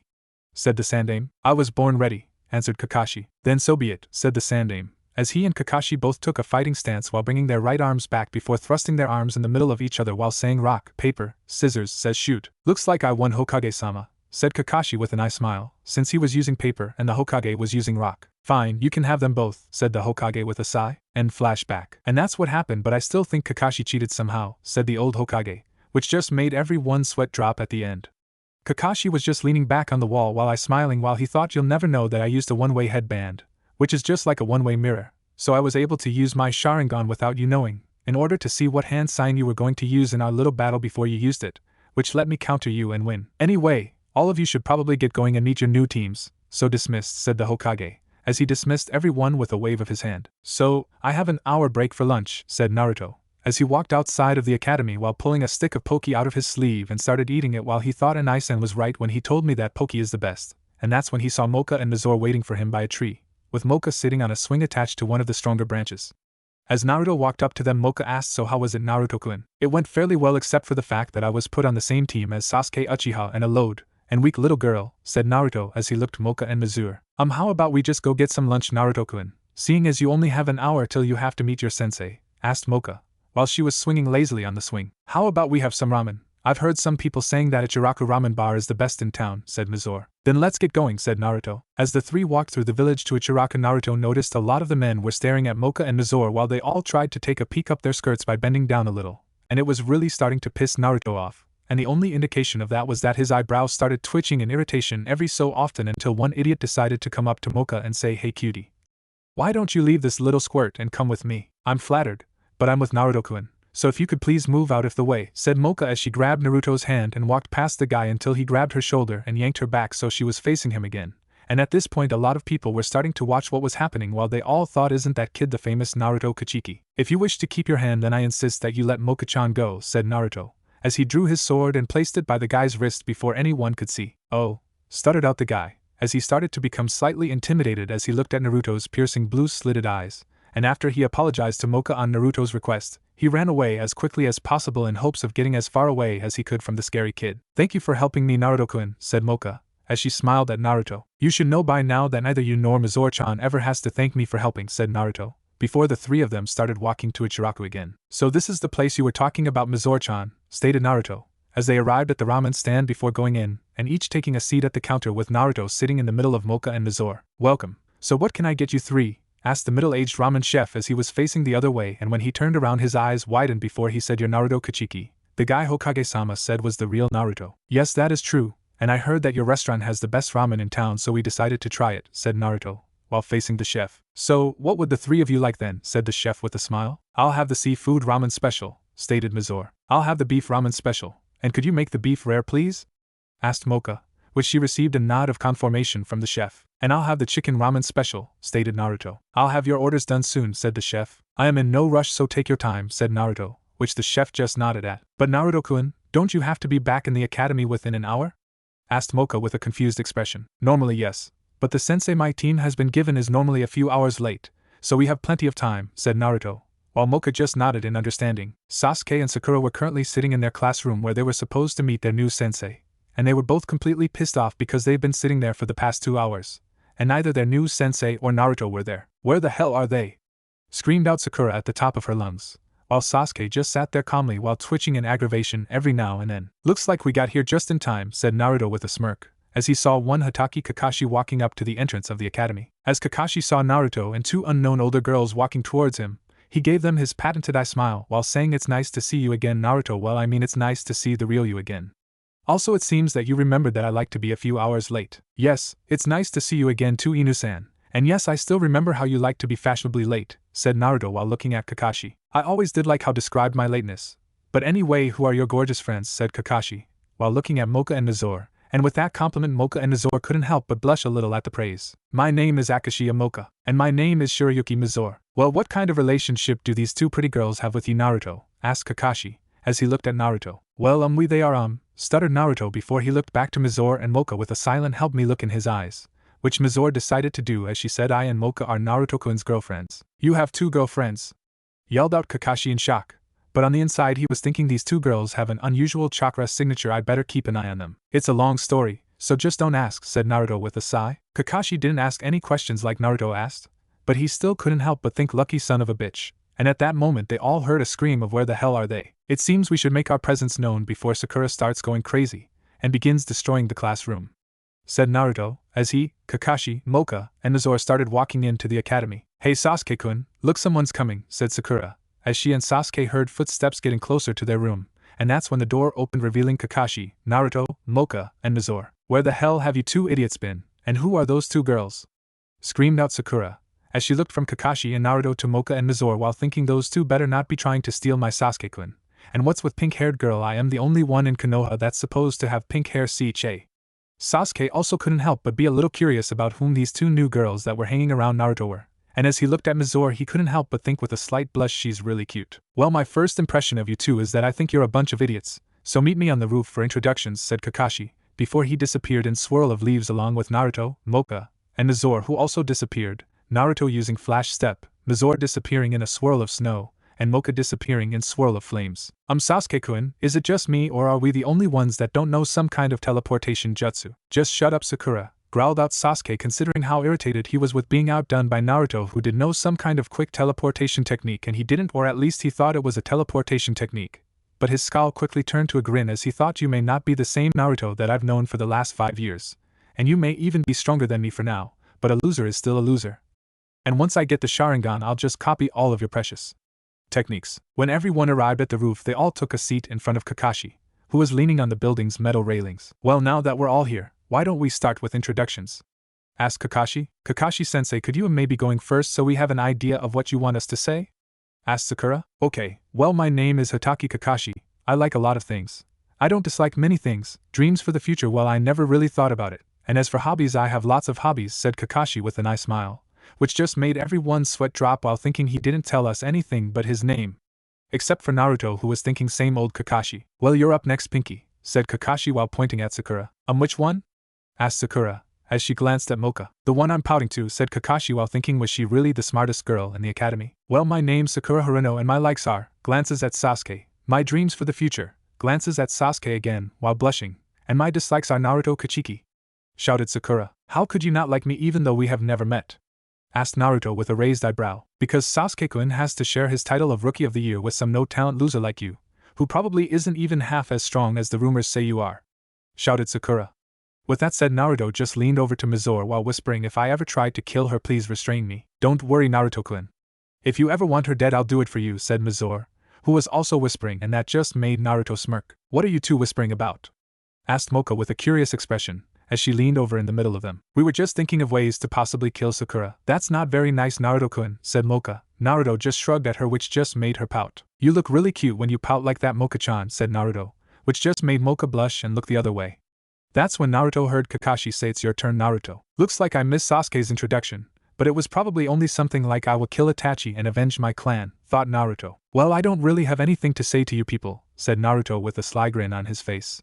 With that statement, Sakura's eyebrows and Sasuke's started twitching violently, and Kakashi's only thought was, I knew something like that would happen. Anyway, meet me at Training Ground 7 tomorrow because you still have to take your real genin test, and you only have a 66% chance of passing, said Kakashi with a nice smile. But we already took our genin test, Kakashi-sensei, screamed out Sakura in a panicked voice, while Sasuke and Naruto just listened with slight interest. That was just basically a preliminary test, so like I said, meet me at Training Ground 7 at 6:30 tomorrow morning to receive your test. Oh, and don't eat break fast or you'll puke, said Kakashi before disappearing in a swirl of leaves. As Kakashi left, Sakura went into fangirl mode as she started following Sasuke of the roof while asking him if he would want to go on a date with her, and she would just keep getting the usual no as Sasuke's answer. She's a very persistent girl, said Mocha as she watched Sasuke and Sakura leave. I'd say more like annoying, said Mizore as she stood up along with Naruto and Mocha. So what should we do in order to kill some time?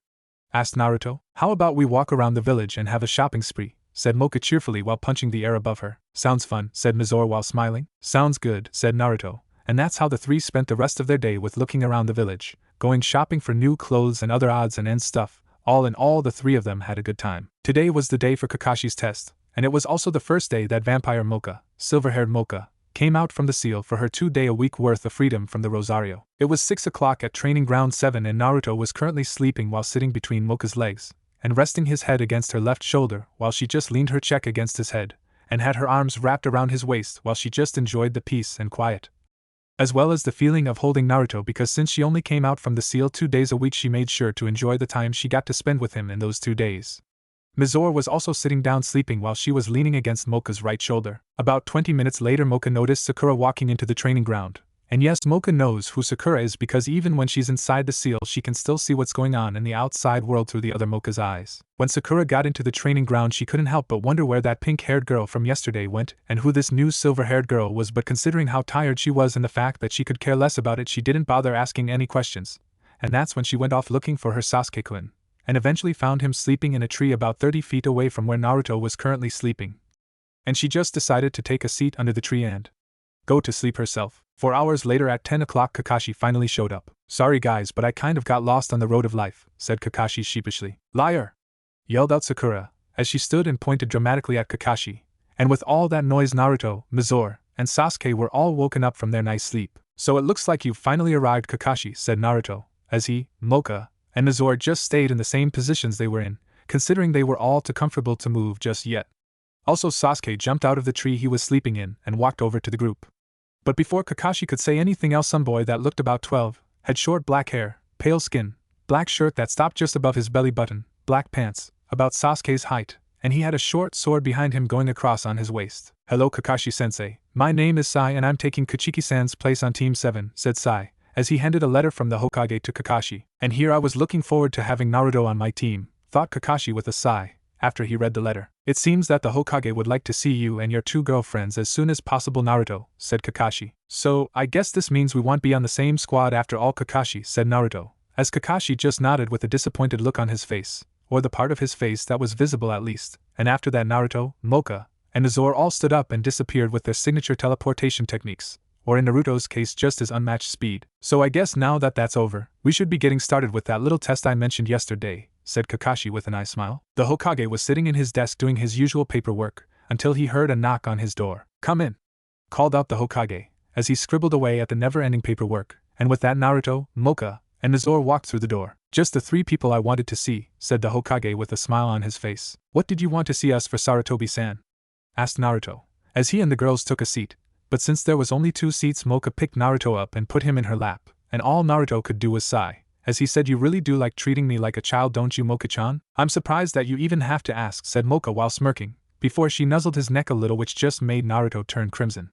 That's when they heard the Hokage clear his throat in an attempt to get their attention, which it did. Now that I have your attention, I would like to tell you that I and the council have agreed that it would be a waste of your skills to let you do mere D and C ranked missions, Naruto. And also, since we know that you 2 girls aren't pushovers either, we've decided to make the 3 of you a genin team, but you will be taking higher class missions even though you're officially ranked as genin, said the Hokage. I have to admit I like this decision of yours, but how do you know what Mocha-chan and Azor-chan are capable of, said Naruto with narrowed eyes along with Mocha and Azor. Well, we don't really know what they're capable of, just like we don't really know what you yourself are capable of, Naruto.